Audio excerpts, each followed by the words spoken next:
Black Lives Matter has issued a statement. They are standing by Jussie Smollett, even though he has been found guilty. And, you know, it's a really important story for regular people because everybody knows at this point that Jussie Smollett staged the whole thing. It was a hoax. He was trying to make more money. He exploited Black Lives Matter and the protest movement to advance his career. And now you can see official statements from the Black Lives Matter organization that they don't care. They're standing by him saying, we don't care, police are liars. He's done too much for us. That's important for regular people so you can explain to them, look, this is not about justice. It's about political power. And here's proof. Now we got an even weirder story. The New York City mayor has said they refuse to surrender to Black Lives Matter and warned Hawk Newsome not to burn the city down. It's interesting. We're starting to see some pushback to Black Lives Matter and Antifa. In California, 11 Antifa members have been arrested and charged with some very serious crimes for beating regular people. Apparently, there was a Trump rally. Antifa shows up and started beating kids, like teenagers. Pretty aggressive stuff. And then where does this lead us to? Well, the intrepid journalist Andy Ngo, who has been documenting this much to the chagrin of Antifa, is now being sued by people because he retweeted them. This is Antifa lawfare. They're mad about it, so they're literally suing him. I'll say this right now before we get the show started. Andy Ngo, mark my words. There's a lot of political play here, but I will say this. On the merits, Andy will win a summary judgment. The judge will laugh this case out of court, and then Andy will seek legal fees and likely win. I'll just say he will win. I will make a hard prediction on this. You can come back, and if I'm wrong, I will accept being wrong, but I am so positive that this is the stupidest lawsuit ever filed. Andy will win on summary judgment. It will never see a trial. The judge is going to be like, this is ridiculous for the case for the defendant. And then Andy's going to say legal fees. He's like, granted. Laughably bad. And we'll get into all this stuff. We also got inflation hitting across the country, and it's a little bit in the weeds, but I think this one's big. We can definitely talk about how it's screwing over the working class. And I have this article from The Intercept that really pissed me off. Inflation is good for you. It's bad for the 1%. They lie so easily to manipulate poor people into destroying themselves and supporting this trash. So we'll get into it. Joining us today is, of course, Libby Emmons from the Post Millennial. Hi. How's it going? Hey, you're the editor-in-chief, right? I am. I'm the editor-in-chief at the Post Millennial. Sweet. Yeah. And you work with Andy. I work with Andy. He actually just sent me a message. Yeah. He wanted me to show you something. Oh, what is it? Is it the part from the lawsuit? Yeah. It's his last tweet about being an effective journalist means that people will try to silence you. Yeah, they will. And he's fundraising for his legal defense. So if you want to check that out. Oh, definitely. It's yeah. libertycenter.org/retweet. So I used one of his articles today from Newsweek. Mm-hmm. Yeah. And it's funny. They're like, he's not a journalist. And I'm like, pretty sure Newsweek isn't a far-right publication. Yeah. And it's not an opinion piece. It's a straight news piece. They're so salty because very few people are willing to actually report on what they're doing and stand up to it. Well, and Andy is reporting on crime. He doesn't do opinion pieces. I recently was like, Andy, we were talking about something. I was like, that's a great idea. We should do an opinion piece on that. And he was like, meh, I don't want to do an opinion piece. He does straight news stories. And they come after him because he's good at his job. You know, that stupid Daily Beast story about this lawsuit. And they're talking about, and they're like, oh, Andy has had all of these DCMA strikes against him. And it's like, yeah, that's not evidence of anything other than people are out to get him. Right. You know, that's what that's about. It's because they just don't like, they don't want their violent crimes to be reported on. I want to talk so much about that one, but I felt like we couldn't lead with it because it's a little esoteric, but we'll get into that and we'll build up to it with the Black Lives Matter riot stuff. We got Luke chilling. Yeah, Libby's from New York City, so I'm very excited to find out how my former homestead is turning into a hellscape. It's going to be a great conversation to have. Very exciting. And the shirt that I have now, I think becomes more popular by the day, and it reads, people will forget your words, people will forget your accomplishments, but no one will forget that you voted for Joe Biden. And it's a great one because it catches a lot of people off guard, and you could get yours and be a part of street activism by just going to thebestpoliticalshirts.com. And because you do, I'm here. Thanks for having me. What's up, everybody? Ian Crossland here, ready to rock and roll. Good to see you. IanCrossland.net. Check it out. And I am also here pushing buttons on this very calm Friday night. We're going to have a lot of fun. Love having Libby here. Love my ladies. So let's get into it. Before we get started, my friends, go to Timcast.com, become a member because that is the lifeblood of our operation. As a member, you get access to exclusive members-only segments from the Timcast IRL podcast, as well as our Green Room show, which is behind the scenes when people are showing up and hanging out. And we got a new show, Pop Culture Crisis, talking about pop culture. But it's from our perspective, freedom, independent values, things like that. So it's definitely something you want to check out. And most importantly, as a member, it funds our journalists. That's it. What I'm hoping to do is just get more and more writers on more and more subjects, tackle these issues, to fact check them, and do a better and better job. Far from perfect, but better than what you're going to get from the mainstream media. And that's the intention. Everything we're doing is when you guys sign up, we can allocate those funds straight to hiring more journalists. And we just hired another journalist, Michael Robison. He's got monkeys. It's really cool. Look at my Instagram at Timcast. And we were just hanging out. We got to meet one of the monkeys. So really cool stuff. And he writes fantastic articles. So again, don't forget to support our work. Smash the like button right now. Subscribe to this channel. Share the show with your friends. Let's get started with this story. We were initially going to start with Jussie, but I think this is actually more important context as we get into Black Lives Matter. From the Daily Mail, quote, "We are not going to surrender to Black Lives Matter. New York City Mayor-elect Eric Adams warns BLM leader Hawk Newsome not to, quote, burn down the Big Apple, and refuses to back down on reinstating plainclothes NYPD units." It's kind of crazy when we're at a point where the mayor of, the biggest city in the country is warning a group of leftist activists not to burn the city down. Shouldn't there be a little bit more than that? Like, hey, you threatened to burn the city down. Like, that's a terroristic threat. You guys literally did smash windows and destroy things a year ago. Maybe those threats are not idle threats, and there should be some legal ramifications. Maybe a slap on the wrist. Maybe they at least need to come out and be like, don't threaten to burn it all down. But how many times do they say this stuff? Yeah, they say it a lot. BLM says this a lot. And Hawk Newsome also is much further to the left, I think, even than the national BLM groups. And he's spoken out against the national BLM groups. He's one of the ones who was bringing suit against them for having fundraised all that money, and nobody saw any of that money except Patrice Cullors got a bunch of new houses or something. Oh, that's nice. Yeah, it's really nice. Well, it was for her family. It was for her, sure. She's doing very well for herself. Yeah, I mean, every family needs a nice little house in Topanga Canyon, right? A couple of them, geez. not just one, a few, A couple were like $500,000 houses. Yeah. But so the thing about Newsome is he's very vigilant about that. I actually talked with him after there was a whole incident uptown with some tourists who were in town and they didn't want to show their Vax cards or something like that. And they ended up getting kicked out of Carmine's. And then when I talked to him about it, he was like, actually, the hostess was racist and used racist language and this whole thing. But yeah, he's very vigilant against the plainclothes cops. And I want the plainclothes cops back on the street. Pulling them off the street has been a disaster. That's how the police know what's going on in the community. They're there on the street. They're involved. The context is that when they defunded the police in New York, they got rid of the anti-crime unit. That's right. And then crime skyrocketed. Murders, muggings, violent crime. Who's getting killed?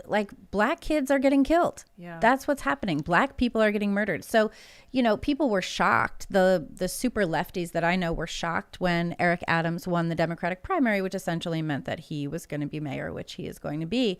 They all wanted Maya Wiley and these far left progressives. But the Black communities, the conservative communities, the Latino communities all wanted Adams. And it's pretty clear why they wanted him. He's from the city. He was a DA. He was a cop. Yeah. And he's definitely going to crack down on crime in these neighborhoods and save Black lives. That's what he's going to do. I'm glad to hear it. Maybe I don't agree with this guy. I'm not a fan of what the Democrats have become. But if people are expressing their support for a cop, as much as I can say, there's a lot of things that I don't like about the NYPD, the CPD, regular people saying, what we hate more? We hate you burning down our businesses and throwing rocks through our windows. Right. This is a pie in the face to the extremist woke left. Yeah. But when they did break windows, when they did bust down businesses, when they did steal from private enterprises, you saw the police department stand back and kind of watch everything happen. You saw some of the high command of the NYPD literally get on their knees with the mayor saying, we support you guys, as of course they were causing massive chaos, massive pain for the average citizen. So, the previous administration acquiesced totally to BLM. They wrote their name in front of Trump's power Right, on and Fifth arrested Avenue. anyone who dared to express another political opinion across that particular street. So to see this kind of transition, it's not even a major transition. It's just a guy saying, hey, we're not going to have any bloodshed. We're not going to have any rioting here. I mean, that should be a normal statement. It's nothing out of the ordinary and shouldn't be. There's Yeah, I mean, de Blasio also did not think that New Yorkers cared about their own quality of life. And I've talked to members of city council about this, who said that there are members of city council who don't think that their constituents care about quality of life. And anyone who lives in New York, there isn't anything else. That is literally the only thing there is. There's really expensive everything and not getting trash in your face and stabbed when you walk down the street. So that's the important thing. And if Adams can bring some of that back, that's a good thing, but I still, I don't agree with any of the vax mandate stuff. He's come out in favor of that. We now have a new mask mandate in the entire state because of the stupid idiot garbage. No one elected her governor. Yes. And the next person's always worse, right? You Right, get it's rid of always Cuomo. worse. That's what I'm thinking too. It's like if we get rid of Biden, we have Kamala, and she is just even the worst of the worst. She's terrible. Yeah, and this whole thing with the masking now, businesses are going to be able to decide if you have to wear a mask or if you have to show your vaccine card or whatever. No, I think- I want to address what Luke was saying about the police, because I think there is an interesting kind of double-edged sword here. I'm not a big fan of what the police were doing, letting people suffer. But I guess my point is more like regular people, when they say they want Eric Adams, they are saying no to Black Lives Matter and Antifa extremists.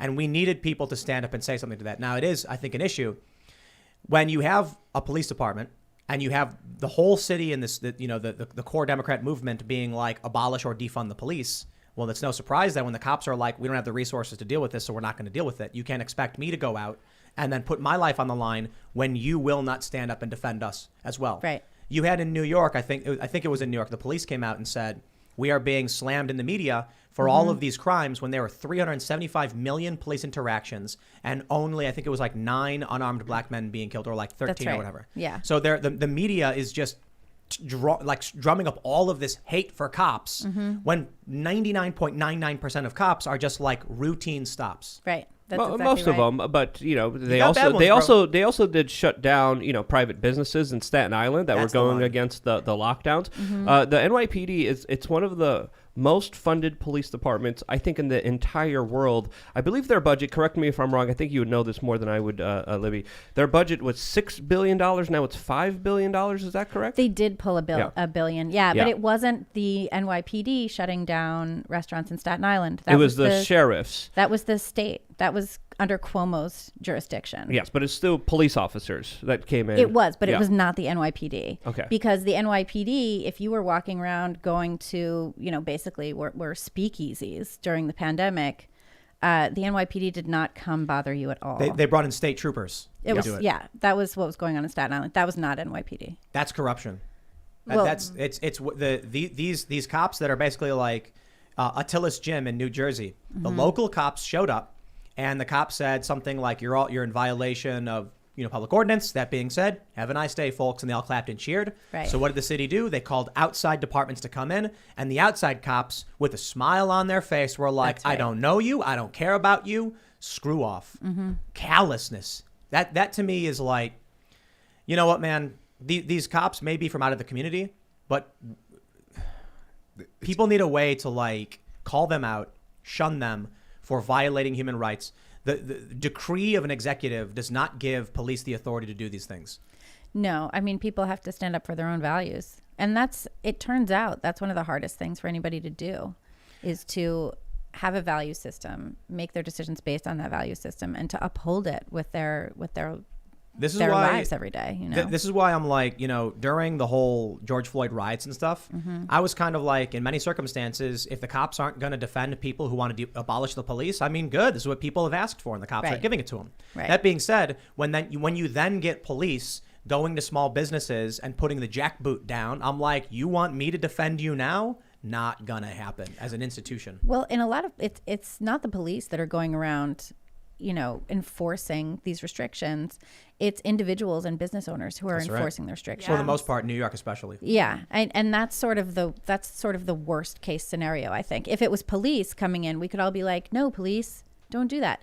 But it's individuals standing against other individuals. It's citizens taking up the enforcement. It's citizen middle managers. Well, the difference, I think, is in like New York, it's mostly the individual restaurant owners are the enforcers of these mandates. That's right. But there still are many circumstances in which police were engaging in this behavior. Attila's Gym, as I mentioned, the woman who was trying to sell things on Facebook Live in North Jersey. So we've seen several instances of this, and I'm not gonna come out and defend organizations that take the goodwill. When we defend the police and say defunding them is insane, if anything, they need better training, better funding, better programs. And then what happens? They say, screw the little guy. We don't care. We're told to do it, so we'll do it. Granted, as you mentioned, a lot of NYPD were just like, nope. Right. I've heard stories from people in New York where they were like, people have, tried calling the cops over people are refusing to leave with masks, and the cops just laugh. Yeah. They're like, what do you want me to do about it, dude? Right. They're like, we're not coming out for this. It's ridiculous. Yeah, I mean, my experience recently in New York City, tell me if you're wrong. Maybe this was just particularly in the neighborhood that I was in. No one's enforcing anything. As far as mask mandates, I haven't seen any kind of enforcement of that in local businesses and private businesses. Vax mandates, no one asked me about my papers. No one asked me to put on a mask. Those are the experiences that I just had a few days ago. Are you seeing the same kind of just not caring about any of this kind of bureaucracy made up decrees? There's a lot of people that don't care. There's a lot of, like, I went to a diner the other day and it was like, I'm not going to say where it was because I don't want them to get in trouble. There was no issue. The vax mandates now have extended to children. So children are supposed to now show their vaccine cards, and a lot of places are not going to enforce that either. Also, the mask mandate that came down from Kathy Hochul today is like businesses get to decide. So you can enforce it yourself, which also kind of means like businesses that are doing badly, are they really going to stand there and be like, put on your mask or you can't come in? Right? I wouldn't. I'd be like, come on in, please buy some stuff. But there's been a lot of places that are not asking for vaccine paperwork or anything else because they want people to come in. Yeah, and also they don't care. There's also, though, a ton of people, more than I've seen in a long time, walking around outside with masks on, in their cars by themselves with masks watching on. Watching CNN too much. Right? And there's the subway. People are like fully masked on the subway. It'll be like, I'll be on the subway and I'll see somebody and we'll be like, oh, what's up?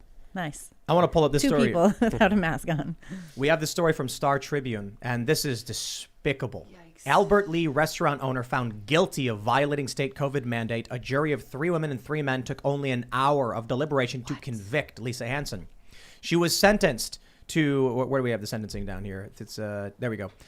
She was sentenced to 90 days in jail, which began immediately, and a $1,000 fine, considerably more than what Albert Lee City Attorney Kelly Dawn Martinez, who prosecuted the case, had sought. Wow. Meaning the prosecutor didn't even want it to go that crazy, and the judge was like, nah, lock her up 3 months. Why?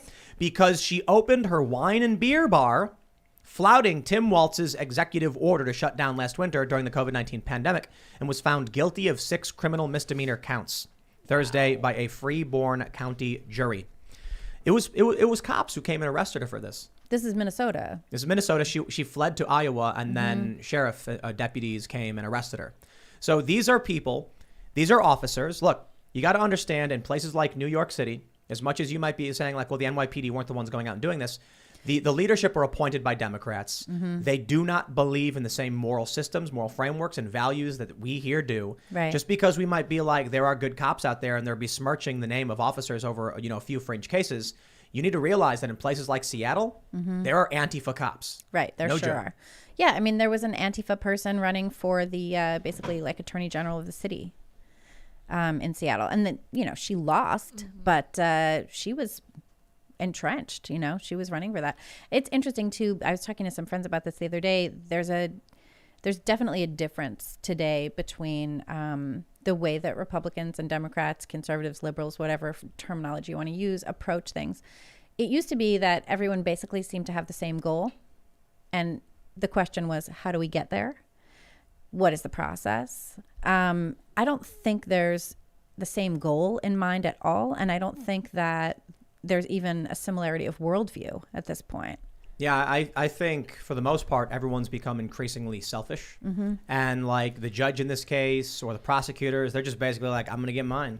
Yeah. Like, I don't care. I mean, we're seeing what's happening all around the world, and it should be a warning shot to the rest of the world, especially with what's happening in Germany, in Australia, in Austria, in Italy, in France, where we're seeing just, elderly women walking by, big police officers grabbing their hands, demanding to see their papers, demanding to see their identification, and throwing them in jail, giving them huge fines, stealing their hard-earned money, punishing them, scaring the crap out of them because they didn't comply with the whims of the state. I think what's happening around the world in some of these places is what a lot of politicians want to happen here in the United States, and I think because of people fighting against it, because of people not complying, because of the state of Florida and other people saying, hey, I believe in my human rights, I have dignity, I have a life here that I will fight for and I will protect no matter what. I think that's one of the only reasons why society totally hasn't gone the way as many other societies have gone to, where even protesting, even just simply complaining is banned or made illegal. And it's absolutely crazy to see that happen in Australia, to see that happen all over Europe, where you can't even protest. That's crazy. We have that here with corporations. Corporations ban protest in the U.S. How so? Well, you have Twitter, you have social media platforms. Well, they ban refusing- speech. They ban speech, and speech is protest. Yeah, and Protest is they speech, also rather. ban people from organizing Yes, and that's from correct. having groups That's and correct. doing events together. And covering the Ghislaine Maxwell trial. Yes. Yeah, What that's the another hell big was one. That? Yeah. It's obvious what they're Yes. doing. They're like, it's bad enough we had to pull this stupid campaign with Maxwell anyway. The last thing we want is someone to be tweeting about it. Right. Yeah, or just No even talking about the about justice system. or just Unless how you're the saying it's terrible. or just how the That's government it. took your tax dollars for over 30 years and ran an international extortion child trafficking operation. That's another big one, you know. Okay. Yeah, that's take that's something that sources people. on that That's one. some, I mean, I'll give you some. Okay. Oh, I got a whole bunch of them. But look. I think, we've seen a lot of the details out of the Epstein stuff, and now we're kind of getting off the rails from where we just were. It's like, these small town cops arresting this woman, and then Epstein and an internet. Right. Yeah. No, but I will say there's a simpler thing. It's like, you've got how much of our money without our consent goes to literally bombing civilians. Right. And for some nebulous cause where they tell us, what are they saying? They were saying on TV about Ukraine, we fight over there, so we don't got to fight here. And I'm like, you think Russia's going to invade Russia's the not gonna continental invade us, U.S.? yeah. And that's Let alone not- Hawaii. And then just a really quick point before I'm going to leave it off to you. I think it is interconnected because there was police officers in New York City, in Florida, that knew exactly what was going on. They had the victims. They had children that were coming to them, and they were told to shut up by their superiors, and they had to shut up, and there was no justice for thousands of victims and thousands of children that came forward. So sorry, go ahead. Wow. Yeah. Yeah. You didn't know about this, Libby? No, I don't know all about this. Okay. I don't Oh, know the all Epstein about stuff is Yeah, crazy. the Epstein Well, stuff is outwardly insane. I've read about the Epstein Yeah, stuff. there's a number you of police officers that fell into depression. There's a number of police officers that were silenced, shunned, and couldn't do their job because the higher up said, shut up, obey our orders, and they did, and they had to. That's what goes on with a lot of things. Yeah. That's Yeah. pretty clear. Yeah, and it happens in some of the most atrocious atrocities that we can't even mention or talk about. And that to me is frustrating to understand people still putting a lot of their faith and a lot of their power and a lot of their hope, which I think is needless, into this kind of system that they're going to be doing the right thing. I think we should be more skeptical than just hopeful from my perspective. When I think about cops defunding police and police as an organization, I think of like the trash people pick up the trash, and you're like, okay, if there's an organization of trash men across the United States and a small group of them started dumping trash on lawns, and they were like, F this, we hate these, and they're like targeting black people, some racist trash men, you wouldn't say like defund trash people. No, you no wouldn't. more trash We pickup. totally need the garbage Yeah, collected. and we need the cops. Same. So like, Right. how do you deal with or corruption just and firefighters and policing? You know what I mean? Yeah. If Police there have was guns. a video, imagine a video of a firefighter at a fire, and he's got the hose, and a little old lady walks by, and he just sprays her, and she gets knocked over, and they're like, "Time to shut down the fire department. Oh my We God. fire them Yeah. all. Right. It's on over." the fire. How do you hold protection. them accountable? You Yeah. criticize every time they do something wrong. You try to hold them accountable, and if they're not held accountable, they shouldn't have any institutional power or money until they can be accountable, and until they can be trustworthy, and until they can be honest and real with the people that they're serving, because they're supposed to be serving the people, not doing the bidding of the special interests that many times they just take the orders blindly and do whatever they want. There was a big thing during Occupy Wall Street where NYPD were working in uniform as private security for wealthy individuals Right. who wanted to go to restaurants in the financial district. Right. That makes sense.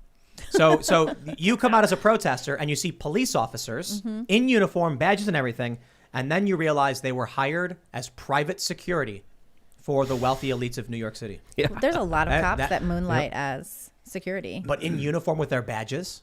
I don't think they're supposed to do that. No. Well, there's I an don't think so official either. program within the NYPD where corporations could hire police officers to show up at their businesses. Many banks use police officers and hire them. I don't know if this program still exists, but I know it did exist a few interesting. years ago. Yeah. And they were able to pay their salaries, and they would show up particularly protect their business and essentially just stand around there, because that was a deterrent for a lot of criminals seeing, oh, there's a police officer here, I won't come and steal from this place. Oops, sorry there. Trash in the joint. Dude, Yeah. their job is to protect people, but Protect then and serve, yeah. but their real job is to do what their supervisor tells them to do, or they're going to lose the job. Yeah. So like that's a big conflict of interest right off the bat. Including That's true up with to some of the soldiers, worst though, as atrocities. well. I mean, Yeah. isn't that true of soldiers? Isn't that true of the military? Any of these kind of enforcement organizations are all about making sure that the people are following the orders. Like, you can't have a bunch of people. It just wouldn't work if everyone was out there making their own assumptions about how the law works. You know, there has to be a coordinated effort in order for it to be successful. And right now it's running through people like Mm-hmm. authoritarian individuals. So maybe in the future the system will be altered so that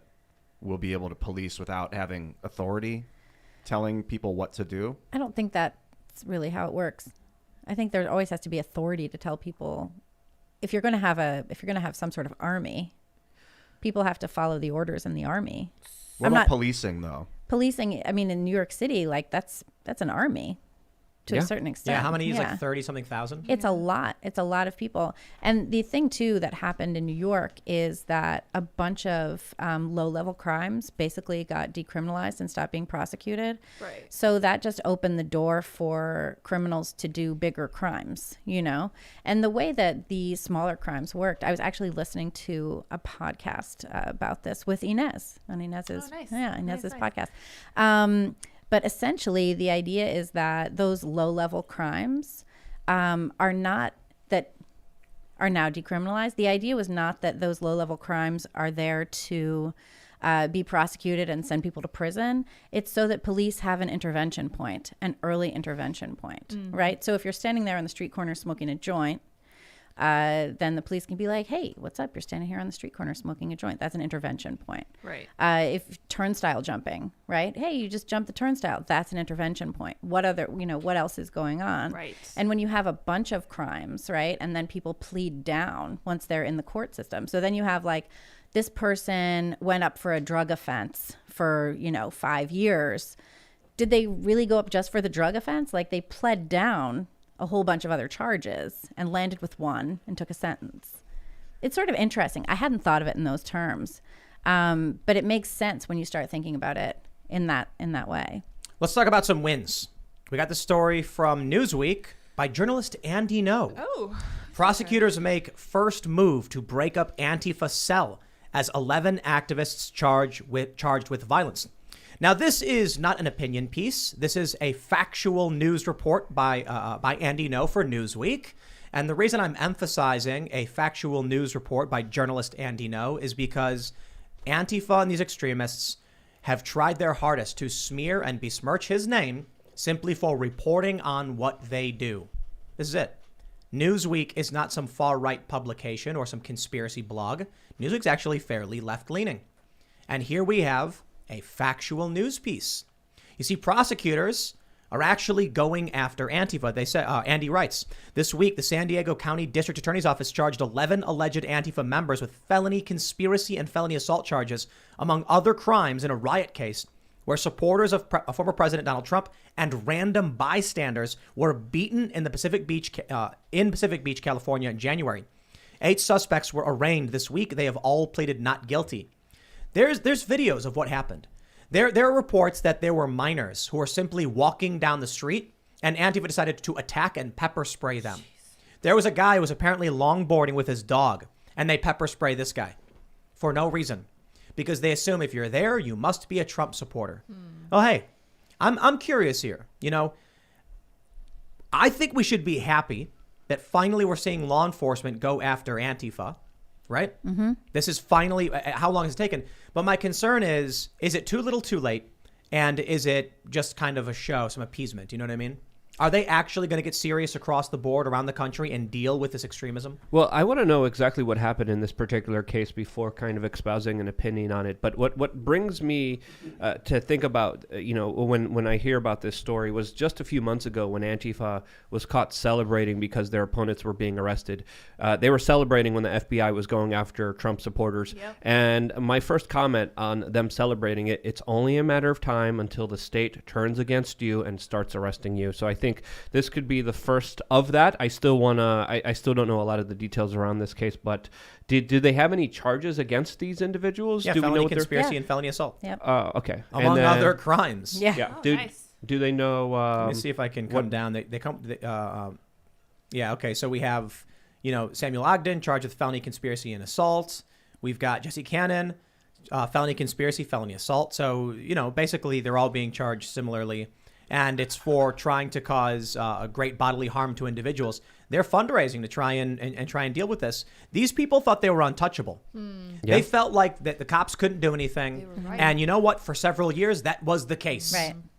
Well, the cops weren't doing anything for a long time, and as we know, the cops and the feds have a lot of data. They're running huge dragnet information operations where they literally are flying drones over a lot of these protests. They know a lot more than they let on. So I would say that the federal authorities, the surveillance grids know almost everything. So to see this kind of turn when they were previously cheered on by many establishment institutions for doing these actions, to see them now face the ramifications of them shows a kind of very interesting turn. I mean, there could be just not enough right-wingers for them to go after for the petty crimes. So they're like, okay, we got to do something now. We And need now to look they might be useful going quick. after. Yeah, we got to Yeah. do something to justify these overly huge budgets that we got. But it's going to be. I need to read more into this. I wonder if this is actually because the midterms are coming up and the establishment Democrats know that this is a huge It's problem a big for issue. them. I do think also, though, the courts have proven to be the front lines lately, and it's been pretty fascinating to watch justice at work. You had, the Charlottesville stuff came up, and those white supremacist groups or whatever were fined like so much money, enough money to completely bankrupt them out of existence, which is kind of, But they don't look And you had Rittenhouse, that was proper justice. The Smollett but trial, The Charlottesville thing Arbery is trial. interesting. Suing private citizens who have no money just doesn't do anything. No, I mean, that's not effective, right? I mean, Right. it's not going to be effective for that, but it is, an interesting thing to see that the courts Right. are really on the front lines of this. If you look at the the biggest stories that we've had lately, they've all been trials. It's all been like waiting for a verdict, Yeah, And that's been pretty wild. The Supreme Court oral arguments have been heating up the whole situation with the abortion laws. Courts are the front lines. It's interesting too, because once things hit the courts, that's really where you're going to start to see what's going to happen, like what the precedent is going to be, what the law is going to be. next year in June, it's widely believed that the Supreme Court's going to overturn Roe v. Wade. Yeah. And that was leftist activists. There was one guy from Slate, and he was like, that's it. It's done. The Supreme Court will overturn Roe v. Wade. And everyone started freaking out. And he's like, no. It's a prediction, not a statement of fact, but it's probably true. And even like NBC was saying this. Now, I say this in the context of Antifa. How the far left will be able to rally a lot of crazy young people around this, should it happen. But that will be bad for Democrats. Right. It will be bad for Democrats. The other thing that's bad for Democrats is that they had to base abortion rights on a Supreme Court decision, and they could never actually pass it on a federal level. It's a states' rights issue. It's not elucidated in the Constitution. When you heard the oral arguments, I guess it was whenever it was, last week. Yeah. And Justice Thomas, who is so interesting whenever he talks, it's so interesting because he was, he hardly ever says anything. But he consistently was asking, what is the basis in the Constitution for abortion rights? Is it liberty? Is it this? And, She's the woman, I forgot her name. counsel She's- just kept being like, Well, she said it's abortion, the abortion 14th right. Amendment. Yeah. The 14th Amendment, and it's a liberty issue. Right. But And I don't think that's good enough. And I think it's bad law because why is it bad law? Because it's not actually a law. Like they didn't make a law. So This needs to go through Congress. If they And want a that's- federal abortion rights thing, they need to make an amendment and do it. And they can't. And that's what Kavanaugh said. Yes. He said, why is this going to the court and not through legislation? That's exactly right. But here's what I see happening. I think Antifa will definitely use this kind of stuff. Should they actually overturn Roe v. Wade, they're going to have a powerful media asset to rally a bunch of young, ignorant people and people who are not all with it, if you know what I mean, into getting violent. Right. Because their agenda is burn it to the ground and then rebuild. But the establishment Democrat, their agenda is like win the moderates over in the midterms.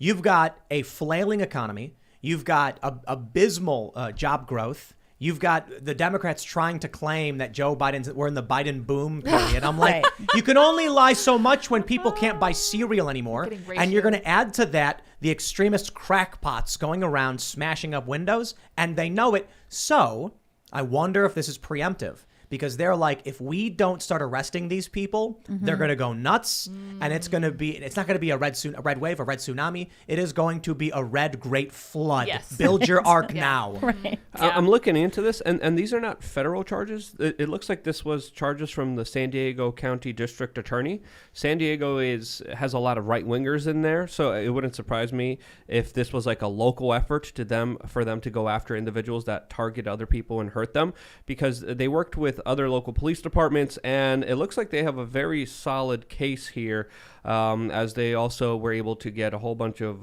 weapons, drugs, on some of the suspects that were arrested here. I think it was 8 suspects in total. There were search warrants issued. So this seems more like a local issue rather than a federal issue.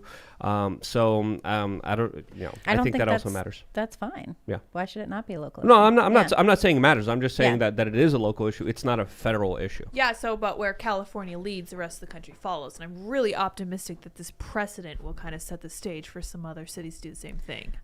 Do you think it will? I hope so. Did you know do. that I I learned this from the redheaded libertarian Josie, good friend of the show, that communists aren't considered people for the sake of human rights in the 1964 Civil Rights Act. So this is really interesting, actually, because it's fallen out of, I suppose, legal precedent. But apparently, in the 1964 Civil Rights Act, it says this provision will not be construed as to provide, like rights to communists or communist-associated organizations or something like that. Antifa is quite literally rooted in Weimar Germany's communist anti-fascista action or whatever, which was literally a communist organization. They use the same flag, same name. So I wonder if there's anything there we should be worried about, or I don't know. I certainly don't like the idea of the government being like, we've deemed you a communist, therefore, because they could call anybody a communist. Yeah. They could claim any have. Right. That But happens. Antifa's literally a communist organization, and maybe the reason we won't actually see anything from that provision is because we don't care about it culturally, and because many of the people in federal law enforcement, I know this was state level charges, but many high-ranking, Democrats are also, at the very least, socialist, have communist leanings, or are unwilling to go after communists out of fear. Yeah. I think they are afraid. I think they're afraid to go after, we see this at the Post-Millennial all the time, right? Like these Antifa people are coming after us. They come after Andy all of the time. And they have this weird, this communist ideology, and they don't really care about anything else. And they just use the fear tactics. They say like, don't fund this business, don't put your ads on this business, don't talk to this person because I'm telling you to, so trust me. And nobody ever looks into their background or looks into the horrible things that they've done or what they're about. It's about time, people started waking up to what these extremists do. They lie, they cheat, they steal, and it's all for power. And a good example is what we mentioned earlier, that they're still backing Jussie Smollett even after he's been found guilty. Yeah. But let's talk about lawfare, because I am really excited to talk about this story. From the Daily Dot, 2 journalists sue Andy Ngo over his online use of their videos. They say Ngo reposted their videos without permission, leading to online and physical attacks from his audience. I would just like to point out, I do not believe going to a court and suing for damages and then being like, people were threatening us online is any grounds for any complaint against Andy Ngo, because he had nothing to do with that. That's immaterial. They say, 2 journalists have filed a lawsuit against Andy Ngo for copyright infringement. Journalists Grace Morgan and Melissa Claudio Lewis say that Ngo downloaded and tweeted their videos without permission. Their suit seeks damages and a permanent injunction prohibiting Ngo from posting their videos without express consent. Now, before I show you this, I would like to make one definitive statement and prediction right now in the absolute. I welcome being wrong, but I will say it. Andy Ngo will win on summary judgment. He will then seek legal fees, and he will win legal fees. This lawsuit is so laughably bad that I cannot believe they even wasted 1 red cent to file it. What Andy Ngo is being accused of doing is so beyond fair use. I have to imagine the first thing the judge is going to say to the plaintiffs in this case is, are you sure about this? You're going to be billed by a lawyer for it. And then he might come after you. You know, Andy could file a claim for legal fees and he will be awarded them. This is beyond frivolous. Now, there are lawsuits where it's like, now that's questionable at best. Okay, so good friend of mine, Cassandra Fairbanks, she filed a lawsuit against some reporter because she claimed the OK hand sign was a white supremacy gesture, and Cassandra lost because it is very difficult to win these kinds of lawsuits. But let me show you here from the Daily Dot. Here are the tweets from Melissa Claudio Lewis. She was on the ground filming. She said cops are getting guardian angels to protect them. Here's one where she said Moltco tried to bust out but found their gate wasn't functional. They say when Andy Ngo posted it, he wrote, police observed the rioting Antifa from behind a gate in downtown Portland last night. And as you can see, Andy Ngo did not, in fact, download this video. All he did was use Twitter's internal function to repost it in a tweet. And thus you can see the woman's name, Melissa Claudio Lewis, and her video hosted on her Twitter account in Andy Ngo's tweet. In another tweet, they say he similarly altered text. Altering text is, here's the funny thing. I just got it. If they're actually trying to make the case, like, but Andy is being sued because he also altered the text, I'm like, that's in defense of Andy. Altering text for commentary or criticism is transformative, and it's commentary and criticism. Yeah. Exactly. Now, here's the best part. In the next tweet they highlight, you can see that Andy Ngo is literally reposting their video directly through Twitter's tweet function. He did not download this video and re-upload it. You can see the woman Grace Morgan's name in this. So let me make this very simple. Andy Ngo retweeted people on Twitter taking publicly available videos, providing his own commentary on them for a newsworthy purpose. That's correct. It is like so laughably fair use. Yes.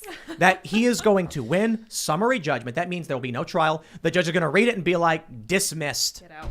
And it's not like they turned off the retweet function or turned off comments or anything like that. They're just mad that it was Andy who did it. They just don't like Andy. And it's because Andy exposes them. You know, he exposes them so thoroughly. And I think that he is so correct to be fundraising for his defense on this one. So Definitely. So is this a copyright complaint or harassment complaint? It's a or copyright. Both? Copyright. Copyright But he complaint. attributed, he put their name. Yeah. Attribution's irrelevant. Yeah. I would like to reference the notorious case of Akilah Hughes v. Carl Benjamin. Yes. Carl Benjamin, a.k.a. Sargon of Akkad on YouTube, uploaded raw clips from Akilah Hughes' YouTube. And the only thing he did, there's nothing in the videos. It's literally her raw clips from a longer video. And he titled it something like Liberal Sense of Self-Awareness. Right. She sued him. Sargon, Carl, very smart. He kept his mouth shut. And everyone asked him, and he says, look, I'm in a lawsuit. I can't speak about it. Right. Akilah went on Twitter, talked her mouth off, gave press comments, said, here's what I'm doing. I'm going to sue him. I'm going to take everything. The judge in that case was like, are you sure you want to go forward with this? Because this is very clear-cut fair use. Right. And Akilah was like, he's infringing on my copyright. He didn't provide commentary or criticism. She had to change lawyers, and Carl kept his mouth shut. Carl won on summary judgment. He filed for legal fees, and he won again. If Andy Ngo downloaded their videos, reposted them, and then wrote LOL, that would be fair use, commentary. and he Yes. would win. Yep. Yes. That's it. Yeah. So what Andy Ngo has done here is he didn't even download them. He just used Twitter's public functions to retweet it. And all he did also commented. was say, you know, and what happens is Antifa posts it and says, look at these horrible police. And Andy posts it and says, actually, there's another way to look at this situation. Right. Maybe take a look at it from this perspective, Can't handle it. you know, and there's more than one way to look at anything. This is like a lawsuit about messaging. Right. Yeah, so Good luck with that. Morgan told the Daily Dot that they're hoping to make it harder for Andy Ngo to steal journalists' content Oh, boy. and change the narrative of their reporting, something he has built his career off of. If you post newsworthy video to Twitter where it can be seen by the public, someone can retweet you. That's something you've acquiesced to. Now, I will say, for those that are wondering, how do newswires work? One of the core questions of fair use is if you are infringing upon their market. Now, this is important. If I post a video on Twitter, there is literally no defense. I mean, you can try and muster up one, but they're going to be like, look, you posted the video to Twitter. It's publicly available, can be shared and embedded. I don't know what you want us to do. But if I post maybe like 20 seconds, and then I say to license the full video, go to my website. And someone goes to my website, takes the full version and reposts it and says, well, I saw part of it on Twitter. Now Right. you're actually infringing upon my market. That's different. So publishing something makes it now available to the public. It can be transformed. It can be commented on. To be fair, it quite literally is copyright infringement, but there is an exception to, you know, whether a judge will allow this. And it's quite clear what this is actually is, I think it's called ad terrorum. That's what the judge called it in the Akila Hughes case. These Antifa journalists are suing Andy Ngo not because they think they'll win. They're trying to drain his resources and Yes. force him into a fight. Now, Well, and they want to force him off Twitter. I mean, it's so clear that they just want to force him off Twitter. Right. They don't want him to be able to do any reporting on them. And without Andy, I mean, Andy was at the forefront of this kind of reporting. They tried beating him. They tried tried bludgeoning beating him. him. It Yes. didn't work. Yes. It didn't work. But an important question here, Libby, maybe you would know this. Was he crossing state lines? Was he tweeting? When he because, you know, that could be another reason to go after Yeah, him. But there's- the mainstream media is really, the corporate media really doesn't like that. Yeah, so. they really don't like when you leave your home either. So I know. Yeah. they're against that. What's amazing is they're claiming that Andy Ngo violated DMCA's. Lewis says, if I had violated DMCA's that many times, my account would no longer exist. Why Andy gets a permanent pass, I can only guess. It's because he's retweeting you, not right. and Twitter Oh my allows it. Yes. And when you complain, they take some of the videos down. That's it. It doesn't look like a retweet. Is that actually a retweet? Yes. That format? Yeah. So Slightly different. it's slightly different. What Yeah. Andy did was he took the direct link to the video, and this is a core function of Twitter. You can, if someone posts media, you can take their link from their Twitter and put it in a tweet and then write whatever you want, but you can see it's included her name in it. Yeah. This video is not being hosted by Andy Ngo's account. And it's directly attributed. Right. Right. And you click the one's name and it shows you their account where they've posted it. Yeah. And you It's- can see it's- what she said about it. It is Exactly. literally a retweet of her content. So does this function remove the other person's commentary? Or Yes. Is okay. This is you retweeting the link to their media. Gotcha. As Oh, opposed so- to okay, retweeting the entirety of their tweet. So I say retweet because there's no real other word to describe what this is. Someone posts a video with their name on it. It produces a link on Twitter that you can then paste in your tweet, which is hosted by their account, not yours. So you're basically embedding their video in your tweet. Right. Rather than retweeting. I don't think embed is the right It's word. not embedding. This video is I guess technically it's the case, but it's quite literally taking their tweet, their media, and putting it in. Yeah, it might it's be like, different. If Twitter has an option when you let's call him Tweeter for now I on. like I think that. that's more appropriate. When you press on a video, it gives you the option to share it through multiple platforms or tweet the video, a Right. part of your own tweet attributing the person who created the video. It's functionally retweeting. Yeah, you can embed if you go to publish.twitter.com. That lets you actually embed a tweet in another tweet, but that looks Well, different. that's called quoting. So like Luke said, you can just click the video and be like, share this video in a tweet. So Andy Ngo isn't downloading or No. stealing anything. It's like, here's a public video. Let me comment on it. Well, And they're he's- like, lawsuit. he's really careful about that. You know, he wants to attribute. He wants to, and that's part of it too. I mean, he wants to show who the people are who are out there making these videos and doing these actions. He doesn't want to hide that. He doesn't want to take credit for anybody else's work. So- it's a Twitter feature. Right. Did he not retweet and just type a paragraph above their Twitter because this format looks better? I don't know why he did I this don't know. way. I No, mean, he it's just a- literally it's a- clicked on the video and clicked tweet video. It's a and better then way when you to do that, it because you So, you so don't like right see- now I have a video up, Ian, right? And I just pressed on it, all right? And it came up, and and I have an option here. I tweet video, and then it has the video here, and I just get to write the commentary underneath it. Nice. This segment So- should be called "Teaching Ian How to Yeah. Use Twitter." You But boomer. I also want to I have a Boomer question. Ian. Hold on. I also want to Sorry. stress, as it pertains to copyright law, you may disagree with this, but I can literally download this woman's video, upload it to my own Twitter account, and put H. Hey, here's a video from Jesse Kelly. Just the letter H. From Andrew Pollock on Twitter. It's the exact same format. Jesse Kelly. Should Andrew Yep. Pollock sue Jesse Kelly? Probably not. No, he shouldn't. It's clearly frivolous, and you can see how they've framed this. In the article from the Daily Dot, they're like, I'm getting harassed, I'm getting threats because Andy is posting my videos.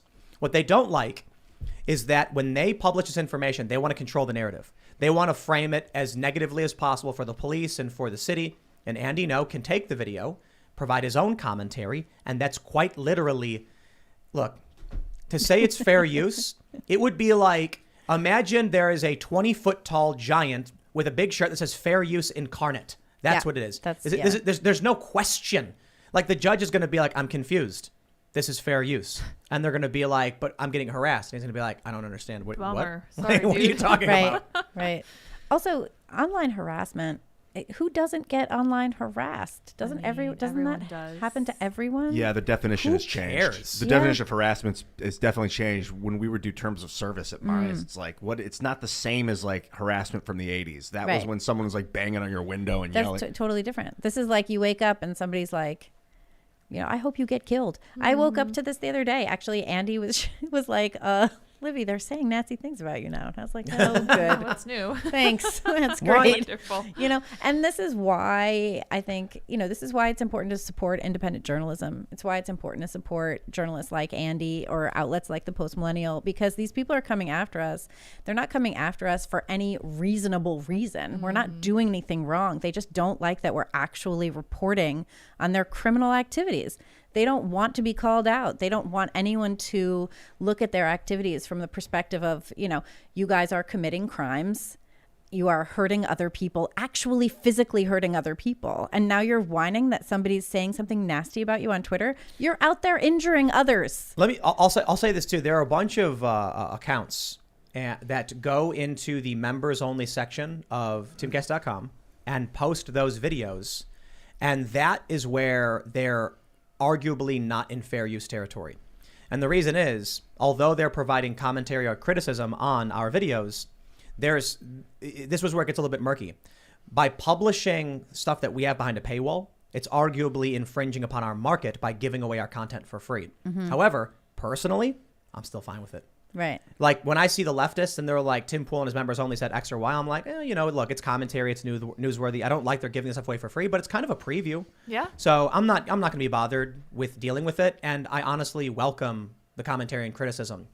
It's and you tough can because I quote don't things, want them too. to. I mean, you buy a book and then you quote the book. or a you movie know? comes out and you show a clip from Right, it, Sure. and talk about it. Fair use. I think that's fine. You know, the thing is, though, if there's like a movie and you take a clip from it on YouTube, they'll probably just knock you down anyway, even though it is fair use, and you got to fight for it. Yeah. I played a small, even a second from the Matrix trailer, and automatically copyright strike. I'm like, what? Really? It's not a strike, From though. the trailer? Flag. Yeah, a flag. From the And- trailer? Yeah, from the trailer. But which is crazy. isn't that out there in order to And it wasn't publicize even the it wasn't film? even the trailer. It was just a few seconds as I was just having it in the Interesting. background going through the browser. Jeez. And I'm like, okay, Wow. yeah, that's That pretty happened to crazy. me with Yeah. Joe Rogan, actually, because I pulled up his YouTube video and was talking about the podcast without playing it, and it automatically got flagged. Wow. And I had to be like, Joe, it's not like, can you get it off? And he was like, oh, sorry, man. But it was automatic. I've had it happen to me too, Right. where people are like, I've had angry leftists be like, Tim Pool copyright claimed my video, and I'm like, no, I didn't. Like, YouTube automatically does it, dude. And so then I've gone in and released it, be like, I don't want it. I don't care. I don't Say want whatever your the hell you stupid want. thing. Right. That's the thing, right? One of the problems that the freedom faction, I guess, the libertarian little L has, is that we're willing to be like, well, they're allowed to use our content to criticize us, and then they will sue you. Right. So it's look, man. The sad reality is that cheaters win. Yeah. Cheaters win. Not always. They Yeah, get caught. well. Most of No, them no, get no. caught eventually. That's not true. You don't think they get caught because some get caught, but you'd be surprised how many people are playing shady games. Look, everybody lies on their resume. Really? Really? I was Yeah. actually Never have. encouraged to. Oh, I'm being hyperbolic. Okay. Wait, are you, I was seriously told think to. people don't lie on their resumes? As an actor, when I went to LA, they were like, "Okay, this is the way it works in LA. You're not in the union. You're not SAG. But if you want to be SAG, put your SAG on your resume. And then when they see it, they'll think you're already in the union. They'll hire you. And then when they realize you're not in the wanna union, be. they'll just put you in the union." And that's what they did. Wow. They hired me for a commercial, and then they just were like, "Well, all right, just give him his union card. Jeez. That's wild. yeah, Lie. most people lie on their resumes. Fake it till you make it." That's like a Yes. fairly common thing. I'd never lied on like a a non-acting resume, but I was encouraged to by my agent, and it worked. It was crazy. I'm actually a really poor liar. I'm just bad at That's it. I good. felt really weird about doing that. Antifa has a penchant for lying. They're really good. Yeah. Like there's that video where Jack Posobiec got punched. Yeah. And the cops literally watch it, and the woman goes, "I didn't see anything. I didn't see anything." And it's like, lady, the cops witnessed it. Shut your mouth. Yeah. But they just lie. I mean, she wasn't a good liar, to be honest. But hey, Jussie Smollett, that dude. That's intense lying. Yeah. I think he should get That's an Oscar. Wow. I think so too. I We should think get an Oscar for we that. should- Just we- like Simone Biles got Yes. the Athlete of the Year, even though she Right. pulled out of Absolutely. all the competitions. But you know how they do, like the Academy Award, like actors will make a pitch video to like try, like that's what they do, right, Ian? Like they'll Yeah. have like the actors will make like a video campaigning to win. Oh, I don't know. Yeah, I've yeah, never like to seen win it an before. Emmy or something. Oh. We should make an Emmy Oscar campaign for Jussie Smollett. oh my goodness, this is a really good idea. Yeah, and you know what? He could use our support. He totally could. We'll have like slow motion scenes, and it'll be Right. like, for your consideration, Jussie Right. Smollett, and then it shows him crying. Award-winning He's like, "I fought back. I fought back." my We Never got to use got some of the Jim drawings Cramer from, saying the economy's doing great, better than ever. It's strong. Don Lemon singing the praises Oh, of Biden, dude. saying gas is down 5 cents. I'm writing this down. The Chris fake. Cuomo the We fake need saying- Oscars. we need The our fake own newsies. awards. Yeah. Right, and Chris Cuomo saying that he treats stories about his brother the same as anything Yeah, else. the top.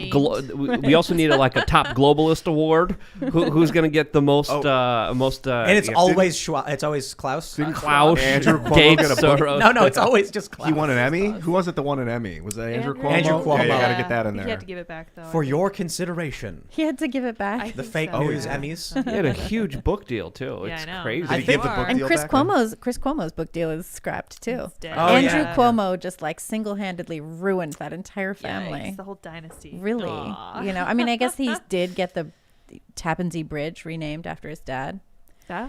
but I mean, it really That's should it. just be That's the all he's Tappan got. Zee Bridge. What's Like, it that's called now? The Mario Cuomo Bridge. Oh, Yeah, gross. boring. The Yeah. Tappan Zee Bridge is classic. It's in really rosy. You know, I can tap You know- across the Tappan Zee. You know the Sphinx in Egypt. That was by one of the pharaoh's kids. Apparently, it used to be a lion, a giant lion statue, and he carved the face, had the face of it carved out to be his father's face, and they hated it so much that he had disfigured this beautiful lion statue Wow. that they destroyed the nose. Is that what happened? And that's kind of the story. That's that- what I've read. Bro, That's a I was great watching. story. I was watching Joe Rogan, Oh. and there was a guy who said that there used to be water there.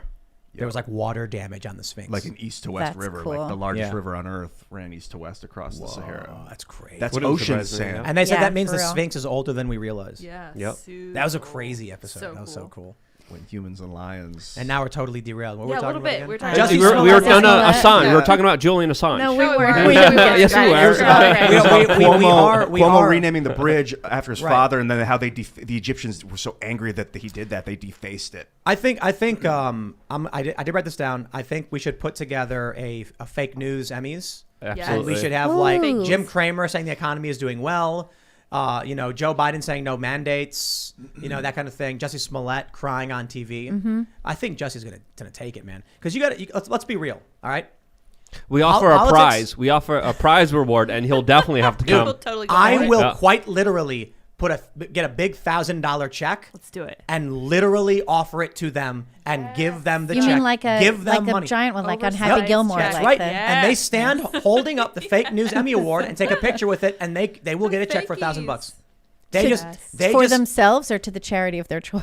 to them. They can literally. I will literally give them Justice doesn't $1,000 need as a it. prize for winning, but they got to take a picture holding up the big check saying "fake news Emmys," Right. and then we'll do a video and we'll celebrate it. Amazing. They won't accept the money. Nobody would. I think that's really funny. But look, politics aside, we all need to recognize Jussie Smollett is one of the greatest actors of this or any generation. Dr. Fauci, I think, is in the Also consideration as well for the huge lies that he's been telling. The crazy thing about Smollett, too, is like he went out there and he lied in order to elevate his status as a victim. Yeah. You know, to claim that, and in order to like show how white supremacist the American society is. And he hired 2 black guys Amazing. to beat him up. And then he claimed that those black guys were homophobic, Yeah. even though one of them he was like fooling around was with or banging him. whatever. Yeah. Yep. It's like, really? First of all, that's how you treat your friends? That's how you Your treat someone lovers. that you're like Jeez. really into, apparently? Like, come on. That's What what happens the in heck? Hollywood. And then everyone's drug-addled- still standing by him, and it's like, really? Because Smollett would not stand by you. He throws his shady. boys under the bus. Yeah. Honestly. Yeah. He can lie. He's He's He's got great, it. yeah. It's It's impressive. talent. That's- Him and that's Fauci, talent. I say. Well, In and fact, how I much wouldn't be- people are backing him still. Well, Like, because his people are talent. still backing him. I have to imagine that right now in Hollywood, they're like, man, I can't believe Jussie did that. But the boy can't act. He can't. Well, That they guy, have, we're gonna hire doesn't him. he has a film out, like some b-boy type Does he of, really? Yeah, or he was like working on it. He was writing a screenplay during this whole period of time and he couldn't get any work. Oh, Wow. poor Jussie. No, I mean this sincerely. I mean, though. you got to do something, you know? I Yeah. mean, at least be productive. But I do mean this sincerely. I really do think Justice Smollett is talented. He And is, yeah. I genuinely believe that.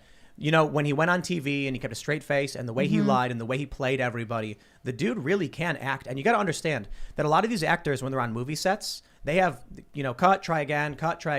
Hey, try it like this. For Jussie to be One sitting on the hot take. seat on GMA and go through that interview and nail the crying and everything, I genuinely, like, this guy, Yeah, he's got some theater experience. he definitely is Good good at what he actor. does. Yeah. He's just a scumbag. Yeah, he's a great sociopath. He's Well, and I guess, pretty you know, awesome. to a certain extent, he wrote a great script. Like, this should be the script. This is the story.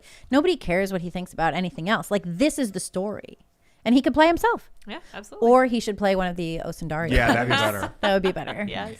Get somebody else to play. Hillary Clinton should also be in the running. She just came out and started That was crying amazing. after Too, talking, yeah. after reciting her like her speech Could you if she would have imagine, won like- the presidency. How do you do that? Like, if that were me And she's I had, selling that. and I had so publicly been humiliated like that, I would never, first of all, I would never go back and read the speech, but I would never publicly I'd be burn like, it.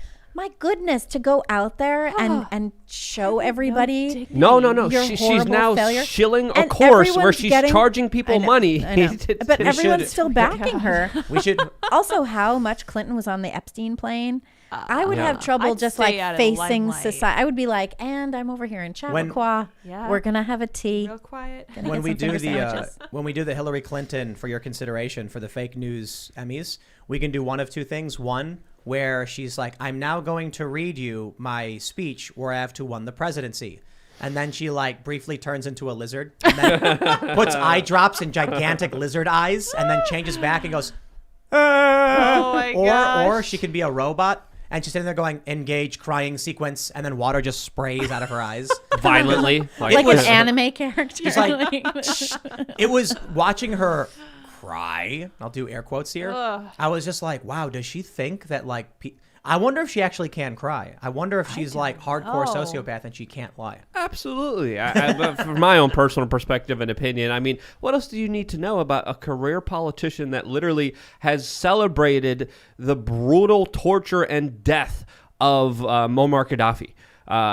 She literally What was did she like, say? She was like, we came, we saw, he died. Yeah. Yeah. And the videos of what happened to Gaddafi were absolutely horrific. Do you know, when I was a kid, I lived in Hanover, Massachusetts, and for the 4th of July one year, I think I was in like 4th or 5th grade, there was a bonfire with an effigy of Muammar Gaddafi burned at my. the stake, and everyone cheered. And I was like, yay. Hillary And also, Clinton. people used to make fun of me. Like, all the kids would make fun of me. They'd be like, oh, Libby, is Gaddafi your uncle? I'd be like, Hillary- oh, my Hillary- God, you are literally the stupidest people in all the suburbs. Hillary- It's amazing. Hillary Clinton seems to me like the kind of person where like she's smoking a cigarette and she'll like walk past like a little kid and then just like put the cigarette out on the kid's head and flick it. And just walk in. She is definitely the kind of person to just pop your balloon just because she can. Yeah. 100%. Accidentally jostle your ice Disney. cream. Yeah, a little bit. Well, like yeah. you remember that story that former, I think it was an Air Force guy or was it a Secret Service guy wrote a book. Yeah. And he said that they were on a plane and there were Air Force like officers who were on this plane transporting Hillary. And she holds up her empty wine glass and goes, Oh my. and then like gosh. these guys are like, yo, I am like an officer in the Air Joking? Force. I'm not here to pour you wine. And she just kept going, like, Wow. Cough drop. yes, are you coughing, ma'am? Yeah, can I have If you'd like to get up and grab your own drink, you might as well. Maybe that'll clear your By all throat. means, Yeah. get it Yeah, no. yourself. Yeah, there's That's a like, lot of. That's like Horrible I say to human my being. kid, you know, he'll be like, "Mom, can I have some more juice?" And I'll be like, "Yeah, By all you know means. right where that Take fridge it is. away. It's right over there. There's There's cups and everything. You even My- know my- where those are." My parents would be like, I don't know, can you? Right. Like, oh. And I'd be like, Sassy. are you asking for permission? Because if you Right. want it, you can go and do it yourself. Yeah. It's like, there's so many stories of these like snobby elitists treating people absolutely horribly. I remember talking to one of Wait, those. can we just pause for a second?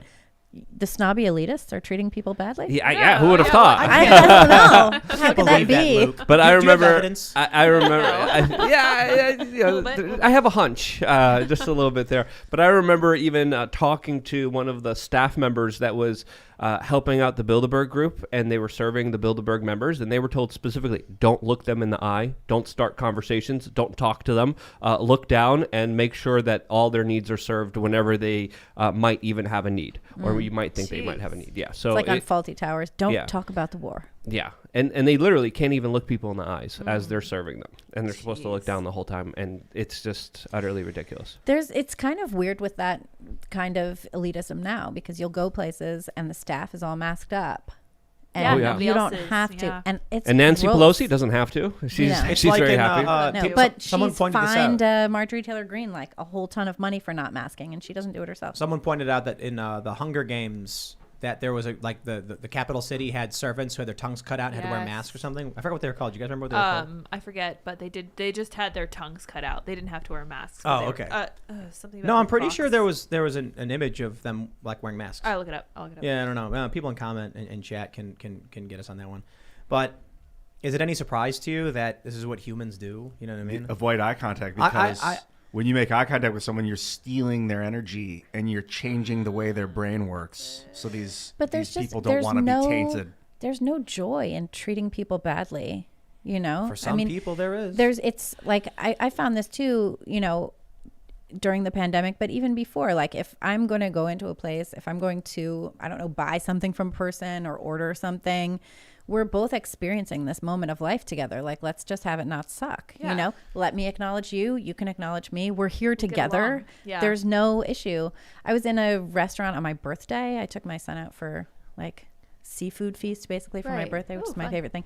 And the waitress, and this was down the shore in Jersey, we were like, hi, you know, how's it going? You know, whatever, order our food. And at the end of the meal, she was like, I just want to thank you guys for being so nice. And we were like, what do you mean? And she was saying that people come in there, they don't look at her, they're gruff, they just complain at her, they tip her poorly, like all of the mean things. And I was like, but you're here at this restaurant. You just brought me a meal. That is so nice. Yeah, I you know, that's appreciate so that. wonderful that I could come here and order a meal and you would bring it to me. That's great. I'm so grateful for that. Yeah, it's really. amazing. When you I go know, out- what a thing. when I go out to eat, I'm a bit of a commie, and I always tip ridiculously Yes, crazy. high amounts. Sure. But I figured out a way to exploit Luke's and Cap side. So I'm like lib left when I'm tipping. I'm like, I'm gonna give this waiter a $100 tip, and then I'm like, now how do I convince Luke, who's lib right, so I make it a competition? Yes. And I'm like, well, look, I'm gonna get the better service. Luke, can you handle it? Luke's like, I'll tip better, and then Luke ends up tipping really well. I'm pretty as well. sure I started the last competition. You started the first one. I The tricked first Luke. one was pretty hardcore, and I was like, all right, we can play. But at the end of the day, you know, it's all in a good service since the people actually Well- serving us do get a lot of support. Check it out. I got this story here from Timcast.com. Inflation soars to nearly 40-year high. I want you guys to understand the consumer price index rose 6.8% in November. That means from November of last year till this November, if you did not get at least a 7% raise, a 6.8% raise, then you are losing money. So I would like to stress, people will forget your words, people will forget your accomplishments, but people will never forget you voted for Joe Biden, because this is part of the reason why we have this. Shout it out to the bestpoliticalshirts.com. But I genuinely mean it. I mean, a lot of people who voted for Joe Biden, this is what you get.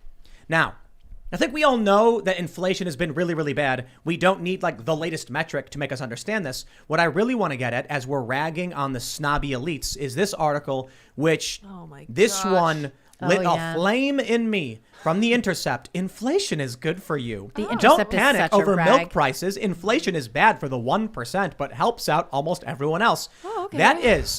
This is a funded, shill, controlled opposition, garbage media outlet lying to people. Let me just explain to all of you. Inflation does nothing to the 1%. In fact, it helps them. One thing he points out in this article that is true is that debt becomes worth less as the dollar becomes worth less. If I owe someone $10, but then $10 can't buy you anything anymore, I basically don't owe somebody any money, right? And he argues that's good for poor people because poor people hold all the debt. The problem is they still have the debt. Now they can't afford to buy food either.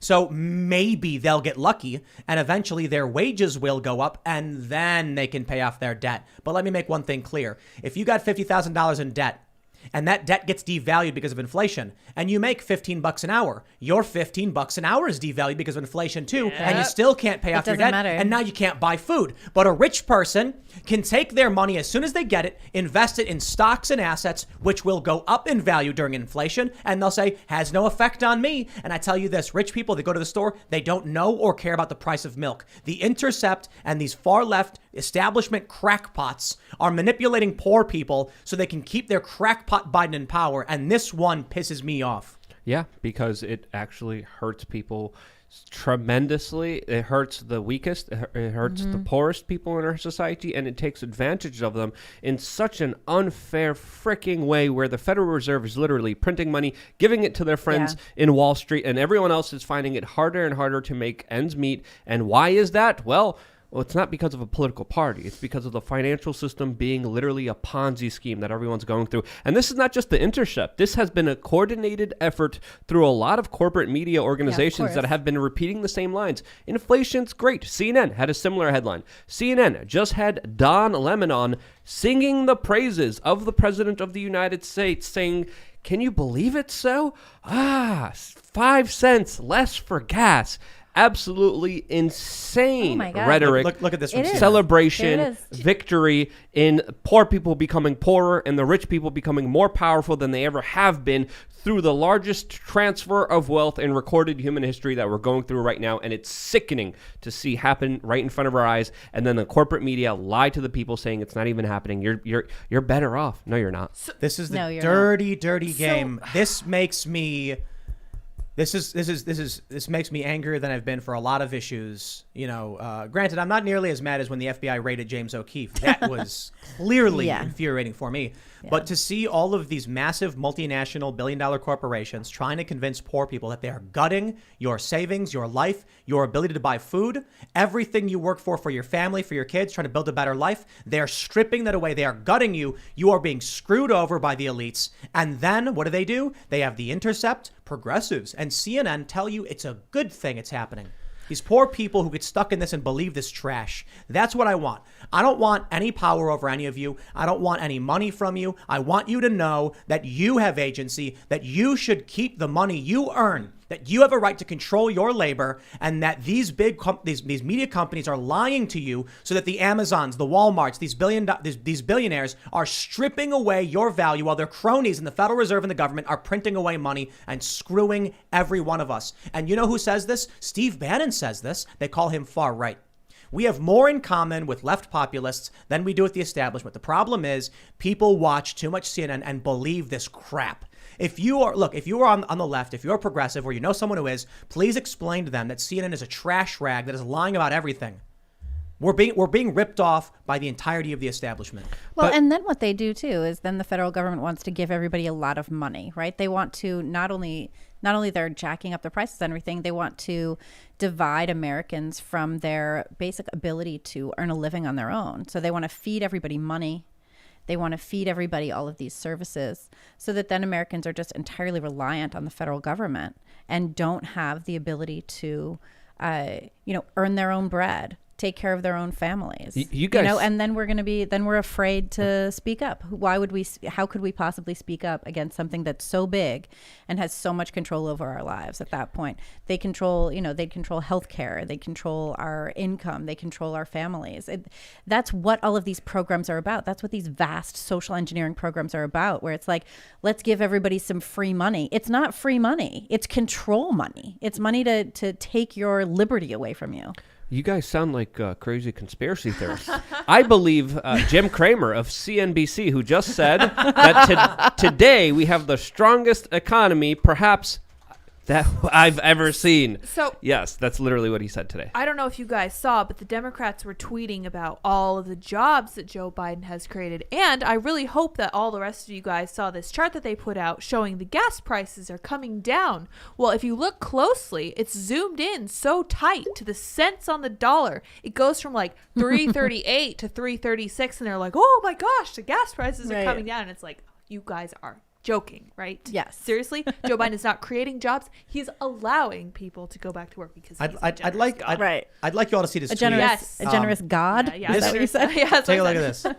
This is the Democrats on Twitter. Welcome to the Biden boom. Got ratioed. And it says jobs created in the first 10 months of presidency.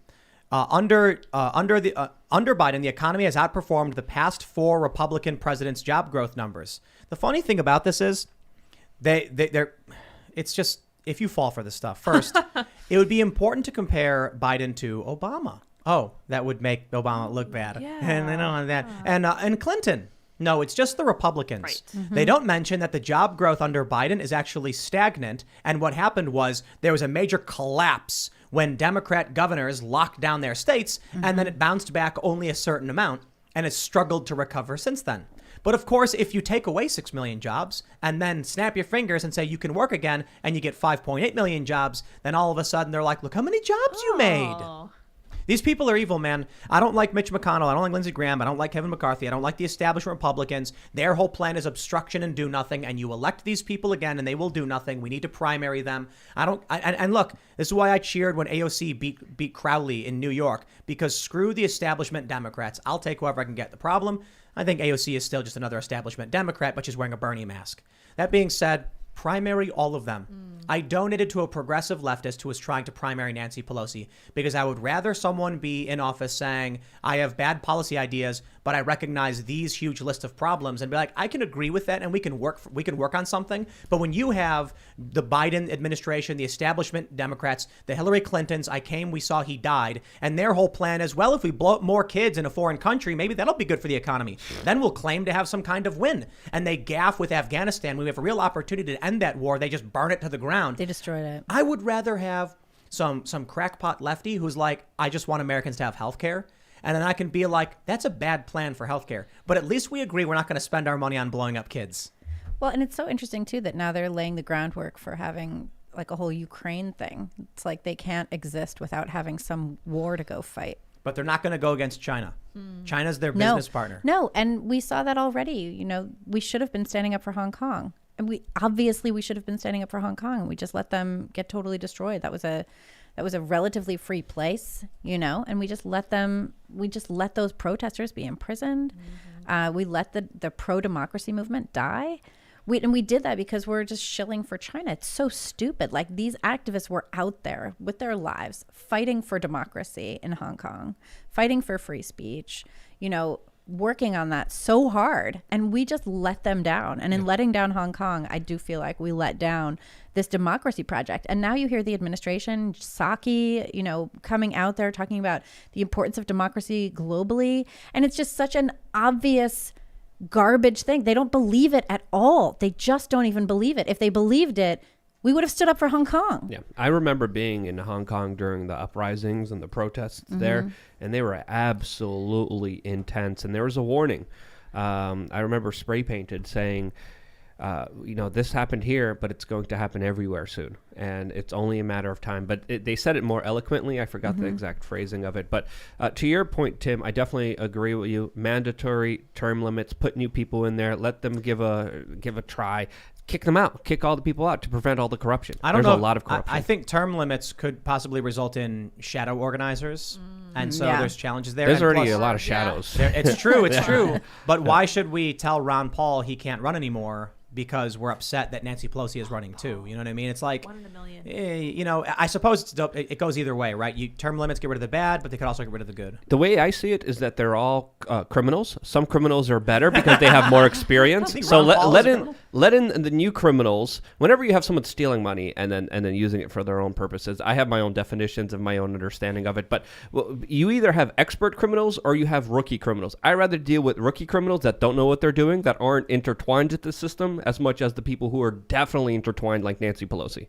I think it's crazy that we're supposed to say Dr. Jill Biden, but we're not supposed to say Dr. Rand Paul. Right? Right.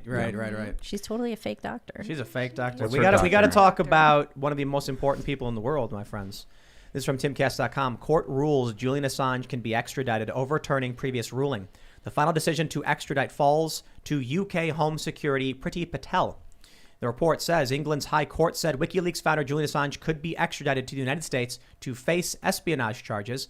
And I love how when you watch the shill establishment Democrat media, they're like, oh, he was hacking and the case is solid, and Morning Joe spewing word vomit about complete bullish that's not true. Here's the reality. Julian Assange is one of the most important journalists of this or any generation. He exposed malfeasance for his entire career, ranging from malfeasance in sub-Saharan African nations all the way to the Democratic National Committee. For this, the establishment seeks to destroy his life, and they've locked him up now for over a decade? How long has it been? His first arrest was 10 years ago, I believe. 10 years. Yep. No, 11 years. Excuse me. 11 years since his arrest in the United Kingdom.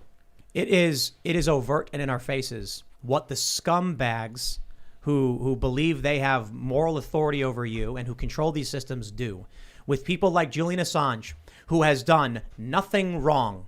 He's been accused of completely BS charges, as far as I'm concerned.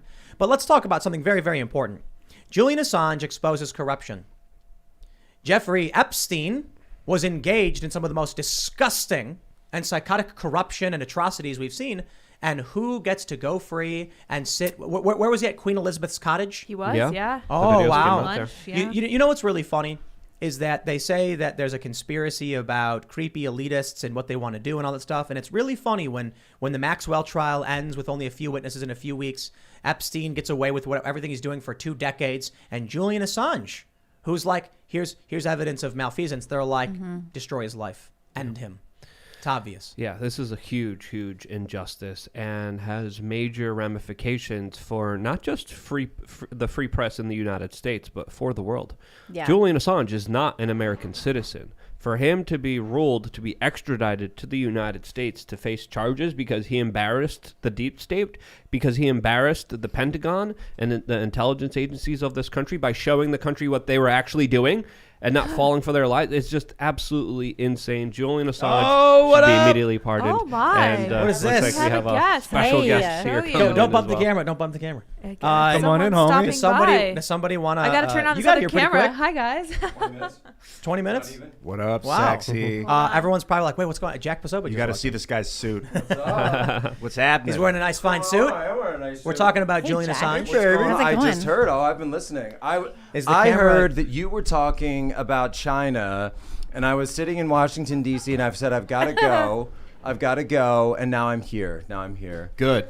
Tell us about No, it. here I am. So Hong Kong. When you were talking about Yeah. Hong Kong, and thank you so much for being here, Libby. We love Libby. So, don't we all love Libby? Nice to It's see so you, lovely. Jack. Welcome. It's been a minute. It has been a minute. Really. Yeah. No, when we did not support Hong Kong, when we passed them over, when we said, even going back into the 1990s, remember, this was the original sense of it, right?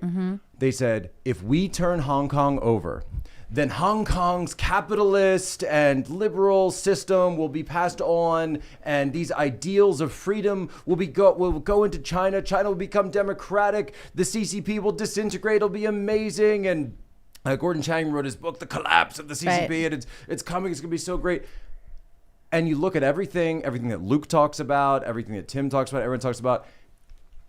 Yeah, we did open up that pathway, but it wasn't a one-way street. It turned out it was a two-way street. And so we tried to send freedom in. It didn't take, but what did they send our way? Communism, authoritarianism, Well, and we didn't support totalitarianism. them. And we didn't support And them. I had to come in and say it. I'm sorry, I had to just come in and say it. I've been sitting outside all day, actually. Oh, really? Yes, I have. Yeah. Did you meet my son downstairs? No, I met your son last year. I know, but is he downstairs? No, I didn't see him at all. You know, There you just was got some, here. There was some guy running and screaming about some chickens earlier. I don't know Oh if my that God. was possibly. Was Am that I- Charlie? should or I be was that terrified Jeremy?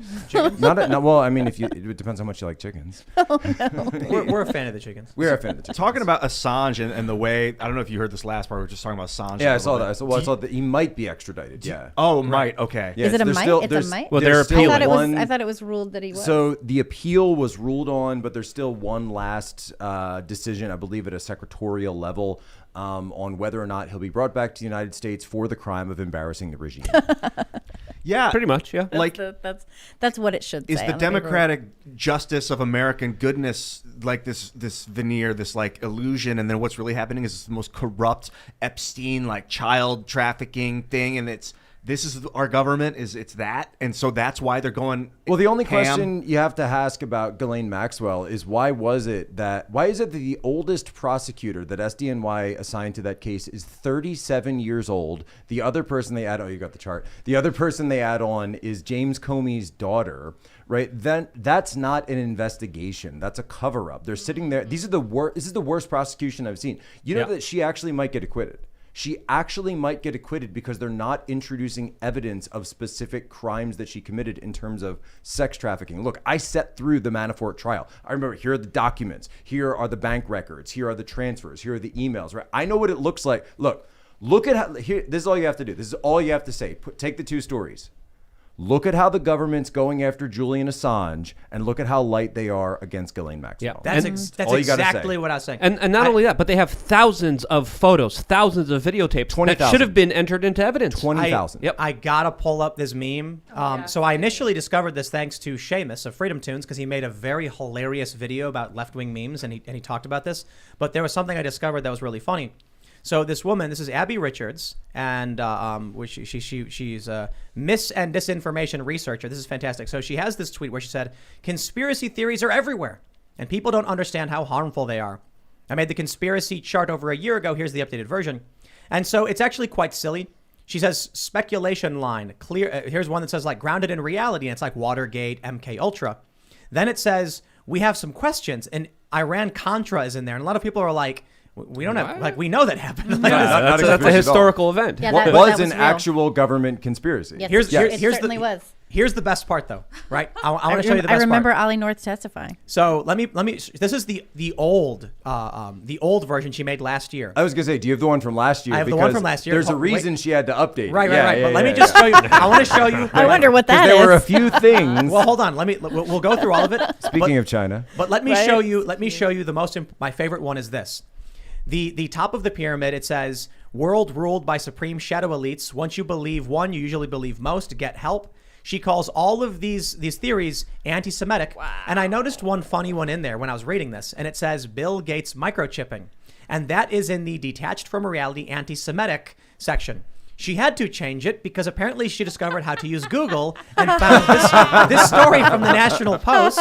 Bill Gates funds birth control microchip that lasts 16 years inside the body and can be turned on or off with remote control. Oh, wait, Yeah. I That's didn't see not a that. About that. conspiracy That's theory. not- there was that's one. real. There was another one that she had last year. This is the one from this year, right? Look, cultural Marxism is up there. Yeah, of course. Yeah. Wait, so the one Soros that is up there? scroll, but go back into science denial. This is the one from last year. Zoom in right below where it says 5G. Look what it says was a conspiracy theory. Oh, that's COVID. right. COVID-19 Yeah. made in lab. I love that one. Funny so how much. that one had to get taken off this year. I wonder what could have happened. Could have been something Soy that boys? Rand Paul. Soy boys. Soy boys are in that there? really on Soy there? boys is not a Those conspiracy. definitely They're a exist. fact. Dude, I like that alien abductions is less of a conspiracy theory than COVID. And hypogonad. Isn't it? It's No, called look. It's called hypogonadism. They went after Why? Tucker Carlson for talking about this. The idea that with some people, when they contract COVID-19, you can go to the NIH's website and pregnancy. It's called hypogonadism, and it actually will lower your testosterone the same way that we've seen testosterone levels going down since the 1970s. Yep. What Dramatically. is mattress firm?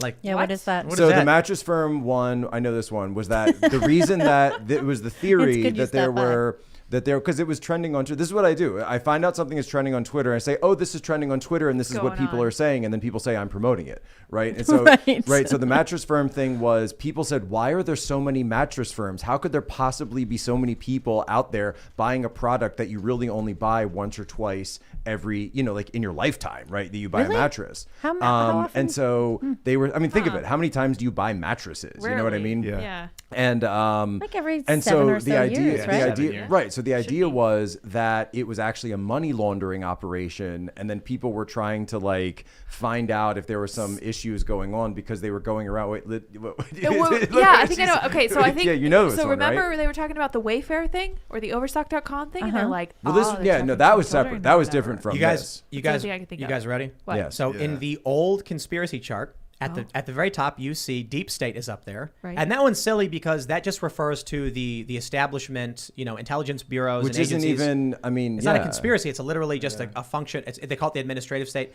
But just to the right, Yeah, I used to work there. Is celebs moisturize with children's That's foreskin? literally Yes. provable. I would Yeah. like to pull up. Provable. I would That like to pull up happens. the Guardian Ah. from 2018. I tried the foreskin facial treatment, Yeah. so you don't have to. Well, Yeah. Wow. Yep. There And was he also- literally yeah. says in the Guardian, they do this. He doesn't look good. He looks worse. I think he I looks guess much worse. he And does there's- part look of his worse. soul. Well, there's celebrities Yikes. bragging about this on national television. There was a number of them Yeah, saying Gwyneth this Paltrow, on I record. think. Yeah. No, but There but- were all of the Silicon Valley executives who were getting the blood of younger Yeah, people pumped Peter into Thiel. their That's bodies. true though. That's been Yeah. That was true Yeah. too. Yeah. Yeah, but for a while they said it was a conspiracy, and it was like It works. But the other thing It about happened. about It does work, though. the mattresses, real quick, It could before work. we It's No, it still, literally works. you know. Yeah, Yeah. it Really? is proven that doing a transfusion of younger blood helps regenerate and heal your body. is it like That's a like stem cell a- thing? Is that the idea? I think it's just because there's something in the blood. I forgot what it's called. Do you know what it's called? I don't know. Oxygen. No, there's a There's specific. like When you get older, your body produces less of some particular enzyme or Telomeres? something. I don't know. No, It's in not DNA, telomeres. yeah. That's the that's plasma, right? There's something else. I forgot. You have to spin the blood a little bit and get the right particles, and then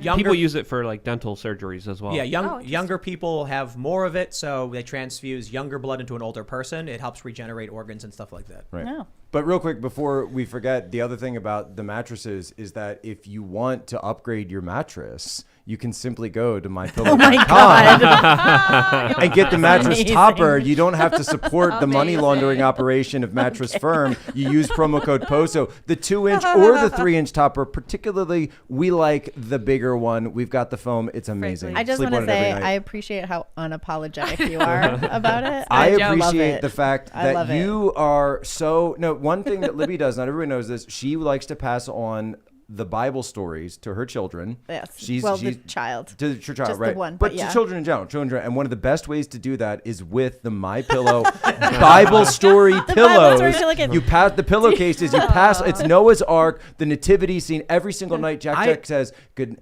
night, Joseph. Good night, Mary. Good night, baby cute. Jesus, and good night, sheep." Aw. Available. Lindell Nice. should have you do a commercial. He really That's it. should. Yeah, His- but that's what his in the commercials are warehouse. next level, though. His commercials are next level. I could never get We there. we got to go to super chats, but I'm gonna read one from the bottom real quick because Rain20J says Jack just strolls in Yep. in suit. In suit. No, I'm sorry. It says Jack just strolls in suit on to start schooling everyone on China. I love it. Yes. Surprise post. I just got my worthless ideas shirt from Luke. Gonna wear it to Christmas. Nice. And then he Nice. says a word in Polish I can't read. Oh boy. Jikuji. Dziękuję. Dziękuję. Dziękuję. Thank you. There Thank you you. go. Luke, welcome to the Luke, welcome to the Ish Show. Poso. Nice. All right, let's read some super chats. The first super chat, I can't read your name because of the way YouTube formats this, unfortunately, but they say police are now starting to hunt down Antifa cells. Justice may be coming back. Let us pray. So Yeah, we talked about that earlier. You saw that in California, they went after San Diego, yeah. San Diego. Yeah, I mean, look, this is something that Barr had said he was going to do through the Joint Terrorism Task Forces. So finally, we're seeing little bits and pieces of fruition because. And when I've worked on the Antifa problem set, I always find that there's always some guy, right? Like back in the back of the office, he's usually working on the gang desk or something, and he's just got the spreadsheet full of like every Antifa all up and down the East Coast, the Philadelphia cell, the Washington D.C. cell, the New York cell. They all know. They all know. And in fact, do you remember that time where, you know, I got into it in DC, and there's like that photo right. of us. Yeah. So after that, after we, you know, I got out, the police picked me up. I was in the back of the van, and, you know, starting to kind of explain what happened. And there's this dude just literally sitting all the way in bed. He's like, I know who you are, Jack. Like, yeah, I know who that was. Yeah, we've been tracking you guys all week. Like, so are you. And they don't do anything You about doing it. anything about Doing it? anything? Well, it's their hands are all tied. Their hands are completely. But there's always some guy who knows. Yeah, they have all the data. They have all Yeah. the surveillance. They know everything that's going on. They have secret surveillance drones that are literally at almost every single protest. Kyle Rittenhouse Yep. proved it. Yep. We- And they I have- proved That was that story by fascinating. leaking 14 Yeah. months. Yeah. They kept this. The FBI had, and you believe us to mean, Yeah. want us to believe that they only had a minute 39. No, Luke is exactly right Right. about They this. have all the It's every databases on single, all the Antifa. No, every I single was protest. shocked Yep. when you called me to like tell me about Right, this right, right, video. yeah, I called you I the was night before, like, yeah. oh my God. That was crazy to see that. I was like, I've got All a right. thing. Yes. Chris, I love a thing. I love when you call me with a thing. I do Chris a thing. Stark Yeah, says do the a thing. National BLM Group is a Democratic super PAC. Not only did those at the top line their pockets, but also they are the reason why the Democrats were able to amass so much campaign finances. Yeah, didn't they get like $1 billion? Was that true, or is that Like I think something? that close was to a it? few years ago. They had raised a total of, wasn't it? Like how much money? Well, they there made? were a few issues too, because there were people who were just kind of like opening up, you know, C3s and super PACs and saying, "Hey, we're BLM of St. Louis, we're BLM of Arkansas, and then the local companies would say, "Oh, of course we're giving to BLM," but it's literally just some guy who Yeah. filed paperwork. And you there know? were, I think there was a guy, wasn't there? Maybe it was Atlanta, and it turned out that he was saying he was BLM. That's and exactly- he- that's yeah, what I was the thinking one, of, was yeah, Atlanta, and yeah. he wasn't affiliated with anybody. No, he was just some a guy who opened up. He was like, "Hey, I'm going to be BLM now." Yeah, and he had like Yeah. a Facebook page, and it looked, you know, and if you didn't know any better, you'd say, "Oh yeah, BLM." Wait, of when Atlanta, was of this? course." This was This is 2020. during the Oh, whole. you're not talking Yeah. about the guy who had Black Lives Matter first, are you? No. There was a guy who had his own Black Lives Matter organization before the official formation. Wow. And they sued him. Like pre-Ferguson. I'm pretty sure, like Long he time said ago. that when Black Lives Matter was was starting up, he formed an organization to do exactly what Black Lives Matter was doing, but there was no big centralized organization. And so then they went after him, and all of the leftist press started claiming he was fake when he was He was the real guy. He was a regular activist who was raising money, and it just so happened that Black Lives Matter became huge, and they donated to him. Well, it I think he became got like $350K in total throughout his few years operating. It became huge, but it's still not like a very organized organization, right? I mean, you even heard Patrisse Cullors talking about Black Lives Matter, saying that it's leaderless, you know, that it doesn't have any leader, that you could take one leader out and a new leader would Right. emerge. It's a hydra, you know, it doesn't have, so it has the people who are like profiting from zombie it. horde. Sure, But we zombie do have to horde, give hydra, we do have take your pick. to It's all give Greek. Black but- Lives Matter credit, and I don't think I heard you guys say this earlier, that they came out this week and they said that no matter what happens in that courtroom in Right. Chicago, That's right. we Yeah, believe cover that, yeah. Jussie Smollett. And they said, even though he's been convicted and found guilty of lying to the police, we care. still believe Jussie Smollett. Take the loss, people. Yeah, seriously. You know, You lost this one. I guess the cop who arrested him said that if he had apologized, they'd let him go. Wow. I believe it. Really? Yeah. But he stood firm. He stood his ground for that he was him. attacked by homophobic And he white got up there supremacist and Trump supporters who were actually The crazy black thing, guys too, that he is worked with on a TV show. he probably wouldn't have been facing jail time until he got up and perjured himself for 2 full days Amazing. in Yeah. front of It the was jury amazing. with the Glorious. judge. It's like, you know, How? the piece of legal advice, and Will Chamberlain mentioned it, he's like, yeah, don't do that. That's Yeah, not a- judges that's do not a not great take kindly plan. to I, that. I would No. have absolutely 100% forgiven and respected Jussie Smollett if he apologized and owned up to it.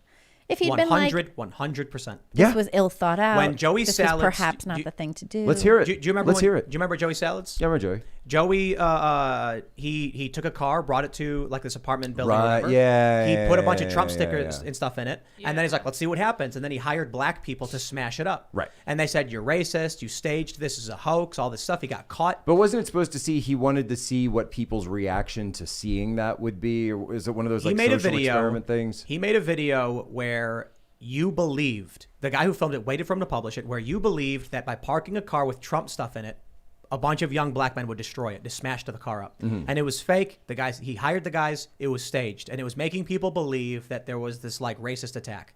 And then he got called out, and then everyone started slamming him, and he decided to turn around, own up to it, apologize. He flat out said in an interview with me, "I was caught up in the money and the clicks. I didn't understand how far gone I had become Wow. when I was chasing after this stuff." And I was like, dude, if you're going to come out and own that, Like, we want to welcome you back to the light and say, just please don't do it again. And now what does he do? He does viral clips where it's him and his girlfriend doing pranks, and it's wholesome and family friendly for the most part.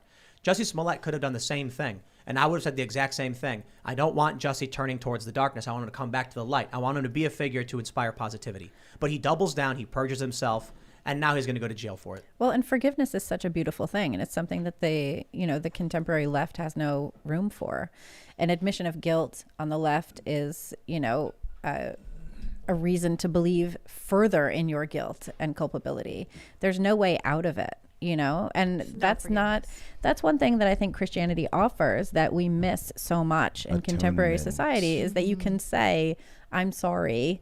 And, then the person who you offended in some way can say, hey, no worries. We're good now. In totally Christianity, good. man being flawed, man having a sinful nature, this is built in, right? That's it's part like, of it. I Like, committed a sin. obviously. Yeah, we know. We all do. Yeah. That's part of it. Yeah, you can never be perfect, and that's But good. That's for the best. sort of like the secular religion of woke progressivists, religion.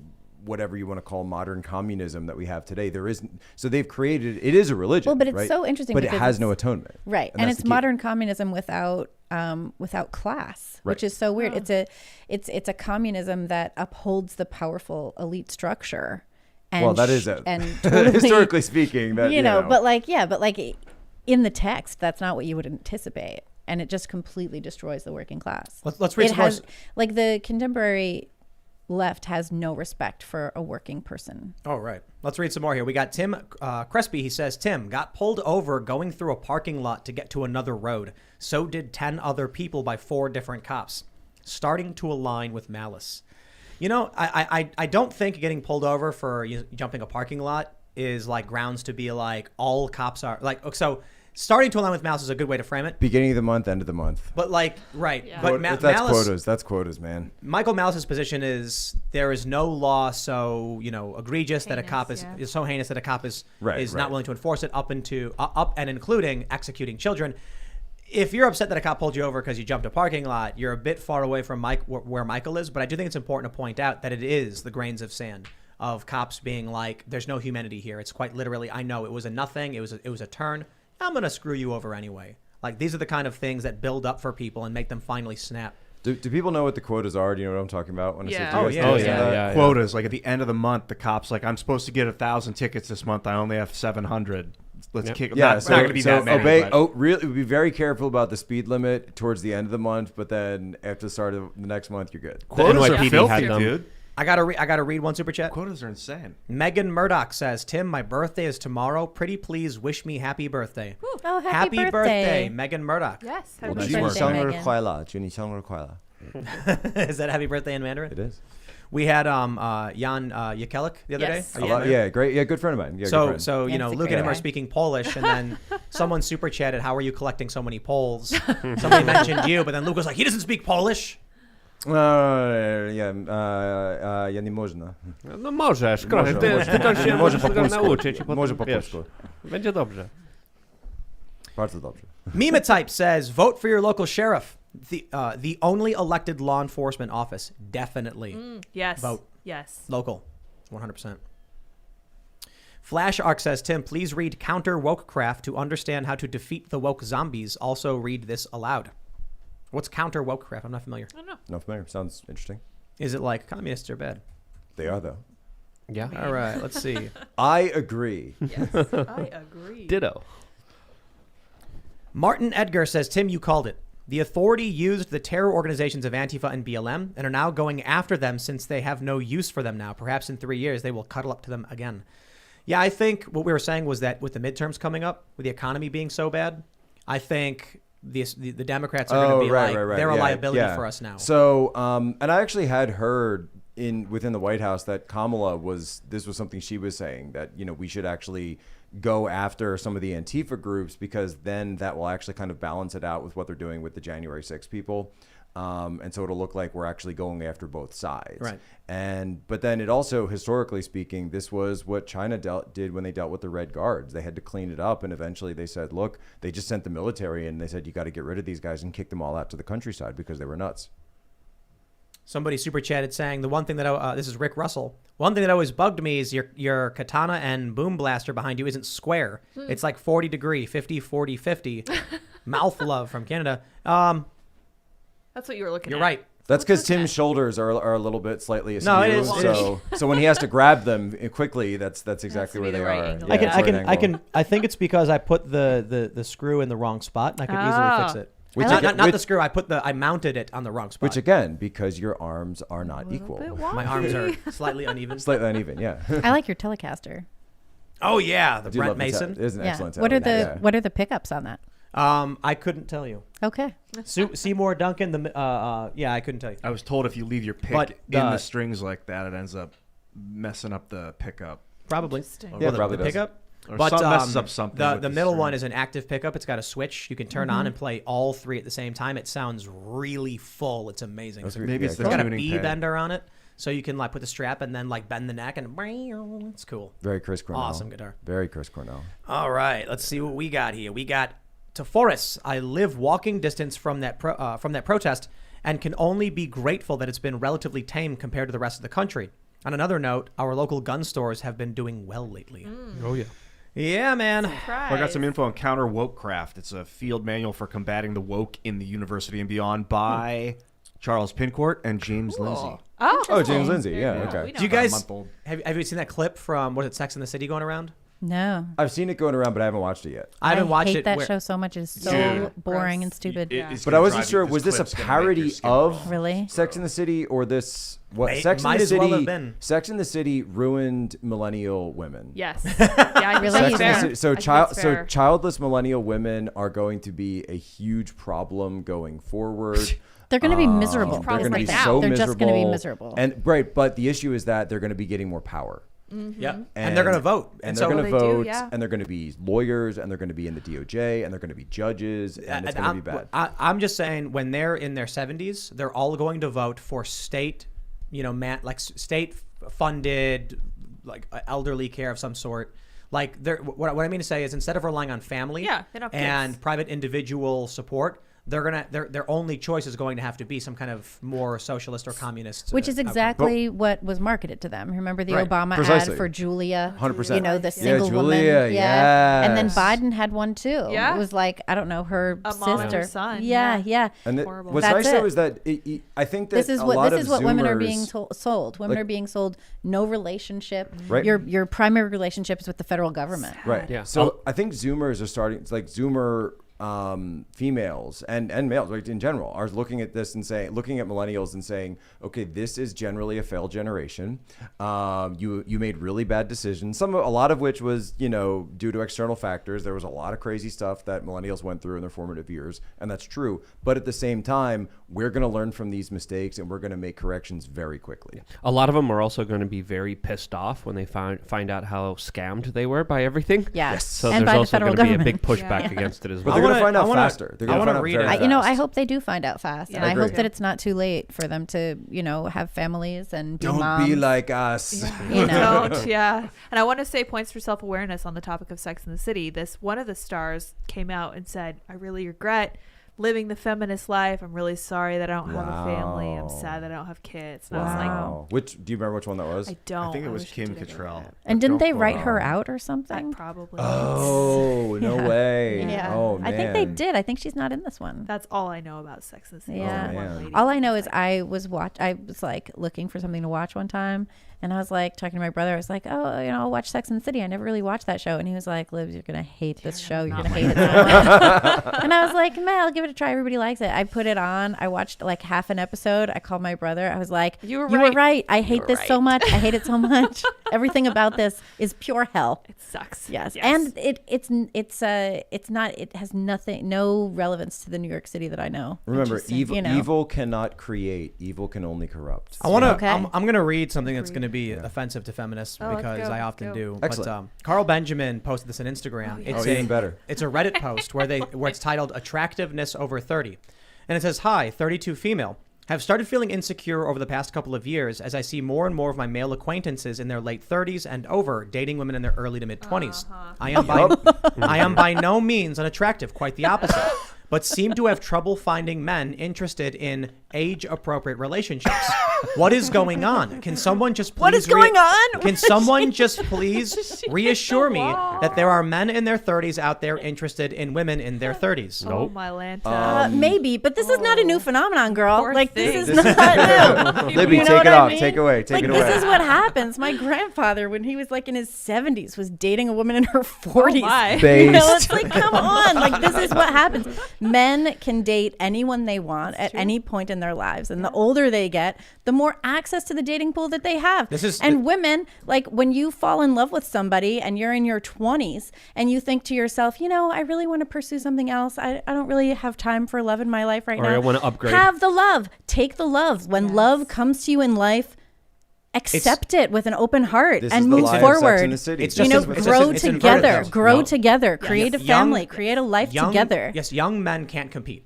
An 18-year-old guy struggles to compete against a Right. 30-year-old guy. Yeah, because So- he has no job. He doesn't know what he's got nothing. doing. He can barely grow a Exactly. beard. Like, come on. Unless but hold unless on, you're hold on. Kyle Rittenhouse. Okay, But- he's but gonna be listen. fine. Yeah, he'll be good. There are some young people who reach, status faster than others.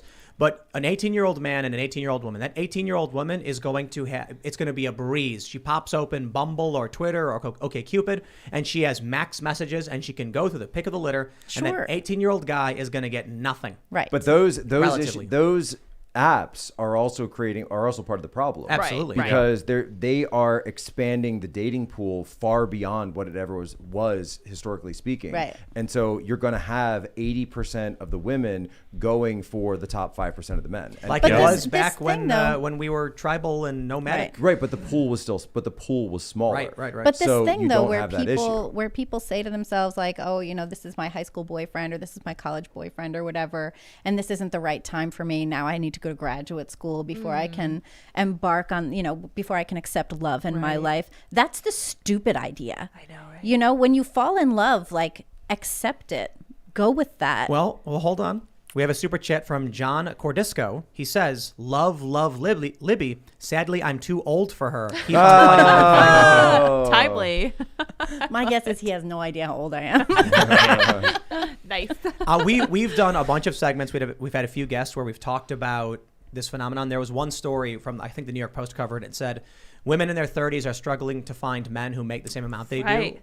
And the funny thing is, it's really simple. And I don't say this to be offensive, but boy, does this really trigger the left. A guy who's 35, who's making $80,000 a year, can find a woman who's 24, and he's going to be like, hey, I make $80,000 a year. You want to go to the movies or go take? And she's like, wow, okay, he's got the Cool, ability to like have fun.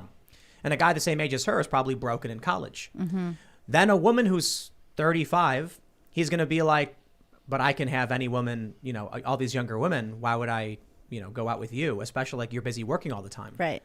You're pursuing your career. Have fun with that. Yeah. Yeah, And like that's here's deep. someone who's young and Go in marry college the and not federal working government. and wants to Yeah. have fun. Right. No, this was the lie of Sex and the City. Yes. This is what was pushed. This was said that you have to sacrifice one for the other, and that was you never don't. true. You don't. And the other thing too, you can have a career, you can have love, you can do do them together, team up, Yes. and make this happen as a Literally, team. it's the plot of every Hallmark movie. Well, you know what? There's a Like, reason that they every- keep making Hallmark movies. Right. and But those I movies saw- are all profitable, and they're all profitable. I saw a We thing, watch though, them. I saw a Reddit too. There was this guy, and he was like, "Ladies, would you date a garbage man?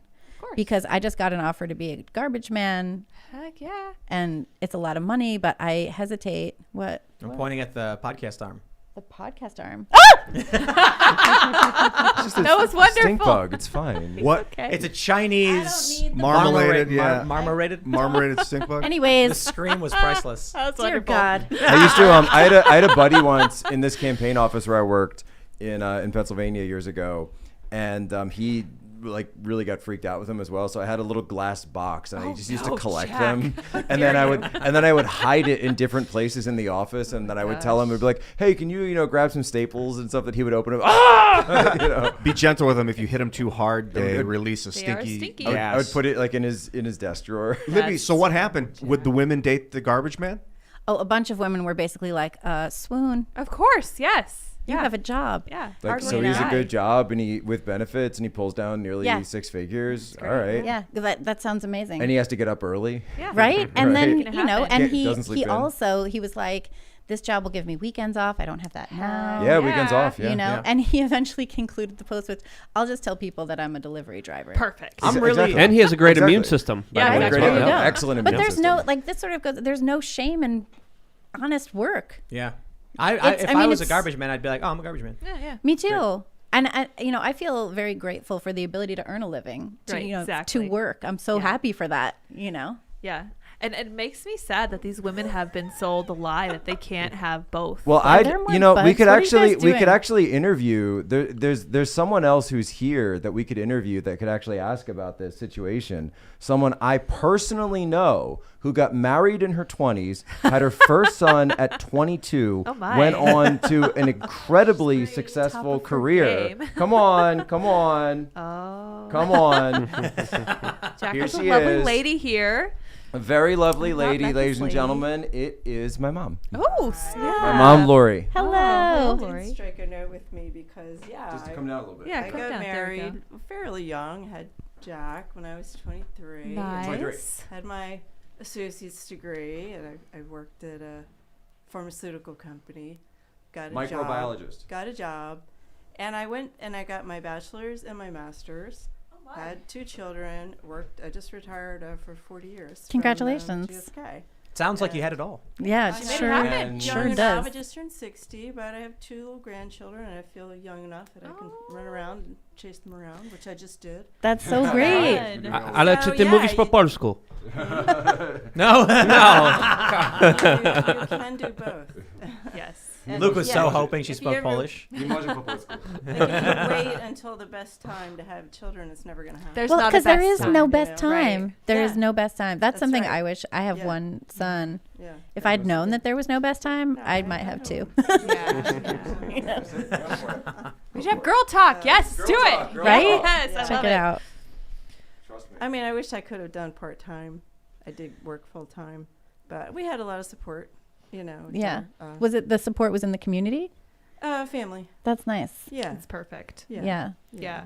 I really think that women have just been sold such a lie that they either have to choose one or the other, and I think it's wrong. I think that if you find someone that you love, you have to find a way to make it work, and if that means adjusting your work schedule, you need to make it happen, because that's way more important than a job. that And doesn't really you know, care the about thing you. too is like That's it, right. you know, it doesn't always work out, but you still have to go for it. Yeah, you gotta You can't try. you can't say when love comes into your life, you can't just say no to it. Yeah, and they've been told they have to. Right, It's because kinda something sad. else is more important. And self-fulfillment through career, you know, that can be a thing or whatever, but it's never going to be as fulfilling, you know, as having a team, as teaming up, as having a family. You know, being a mom is literally the best thing that I ever did, and that. it's my favorite thing ever. You know, everything I do is like in Mom's service. pretty awesome. You know? Yeah. Hold on. But being a mom, though. To Jack, of especially course, with wonderful. Wow. But everything I do is Great like, kids. you know, that's the most important thing. Yeah. Right. You know, is like raising my son to be a good man. Yeah. When you got out of high, I didn't get your name. What is your first Lori. Lori. Lori. When you you get out of high school and then get married and have kids I got an associate's degree. right out of high in, school. like vet tech, and I got a job at Oh, nice. Glaxo's. Did you meet like the Yeah. father of your children while you were in school? I You could was just say my pretty dad. young. Your Yeah. dad. Jack's dad. I'm very diplomatic Still about that. married. Were Just you? my dad. Baby daddy. The man He's like right down Yeah. the road. engaged the man. He's down the road. So what did you like know him in high school? Yes. Oh, okay. Very cool. Yes, he's older than I. And- 7 years older. Oh, nice. So at that time, that was Literally what we were just Oh saying. my scandal, You know. yeah. Yeah, it is. That's scandalous. scandalous. Yeah. Yeah, Sounds but sexy. that's but- literally what Tim was Yeah. just saying, though. That actually proves the point that, Yeah. and that you met what 1977, give or 77, take, yeah, same year Star Wars came out.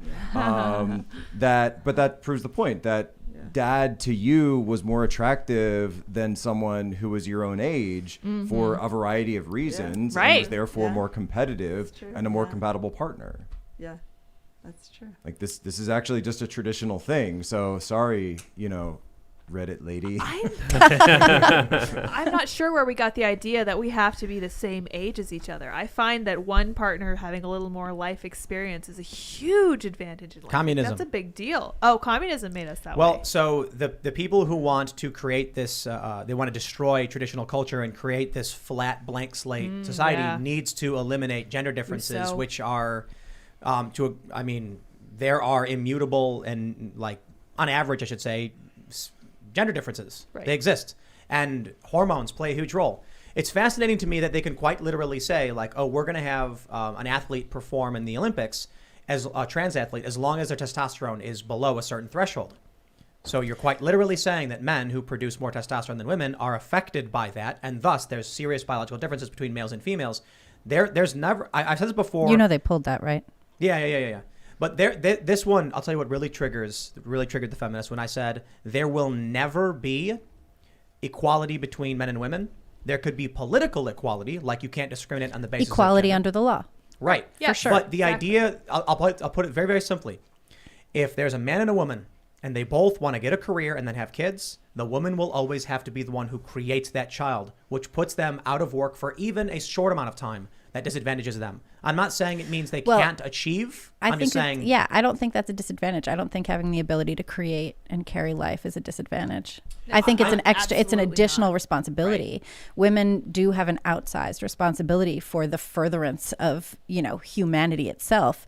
But is that a disadvantage? Well, it's just is that like a in the workplace, right? Is that a gift? So it's just a gift. Take a leave of absence, or something sure, like that sort of thing. I think. But if you have to take even a week off of work that a man doesn't, then that man has an extra week to do the work. Right. But I also agree that one of the biggest problems is looking at that as being a disadvantage. The idea that women get to have children. Yes. It's like, I'm so sorry that's going to hurt your career's prospects, cool. instead of being like, talking about, that's amazing, congratulations. I feel very strongly about this as well, because I feel like we tell women in society that we say, and this goes back to abortion as well. We say that being a mother is not something that's valuable, that being a mother detracts from your fulfillment as a human being, and we tell people, oh, you're poor, you don't have a lot of prospects. Being a mother is not for you. You should abort this child. Why aren't we saying instead, motherhood is kind of the greatest thing ever, and every woman can be qualified to be a mother? Suck it up,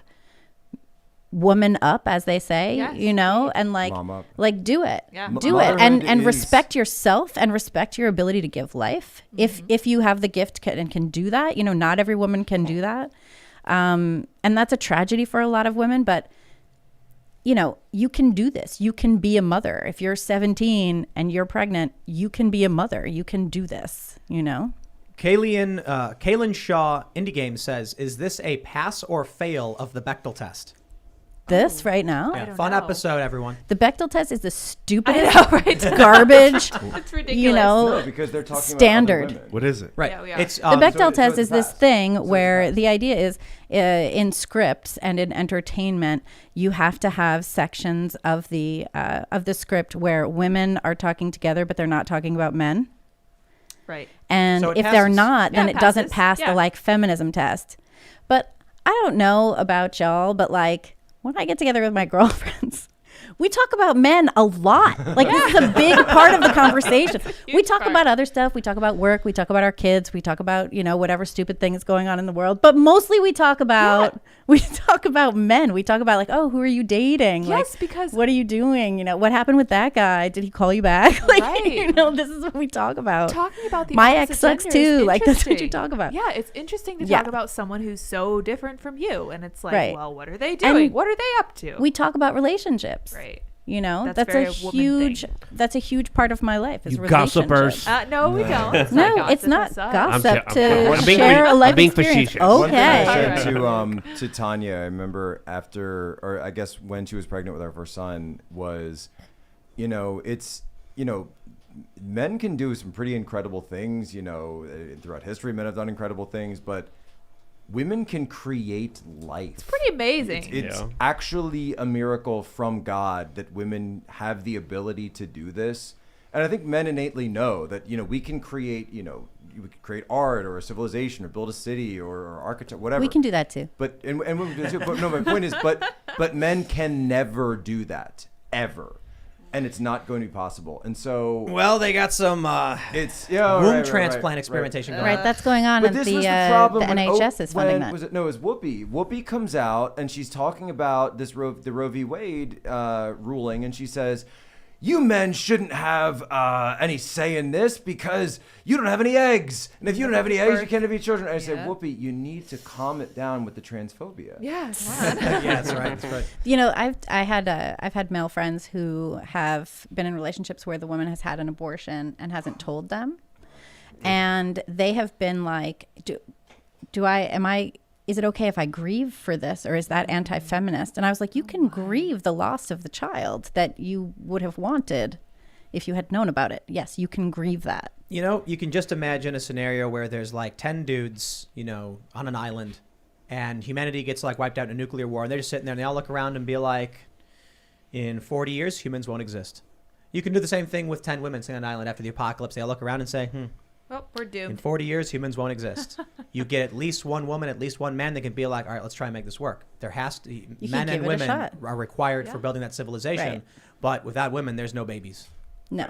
I mean, without men, there's also no babies. I mean, yeah. Well, right. I mean, like, course. women make them. Women you know. carry the babies. You can have 10 women and one guy, and your society will flourish. Oh, yeah, it's a because great combination. women are able to do art and build civilizations, but also have the No, babies and this too. is why male lives typically, particularly in the West, are devalued in many cases, right? Men, we are seen as expendable, right? Men are the ones who go and build the pipelines, and they're out on oil rigs. They're doing fishing boats. Actually, is one of the most fatal. That's a dangerous job. Careers, Yeah, for real. occupations that there is, and these are all male jobs. There's not a look.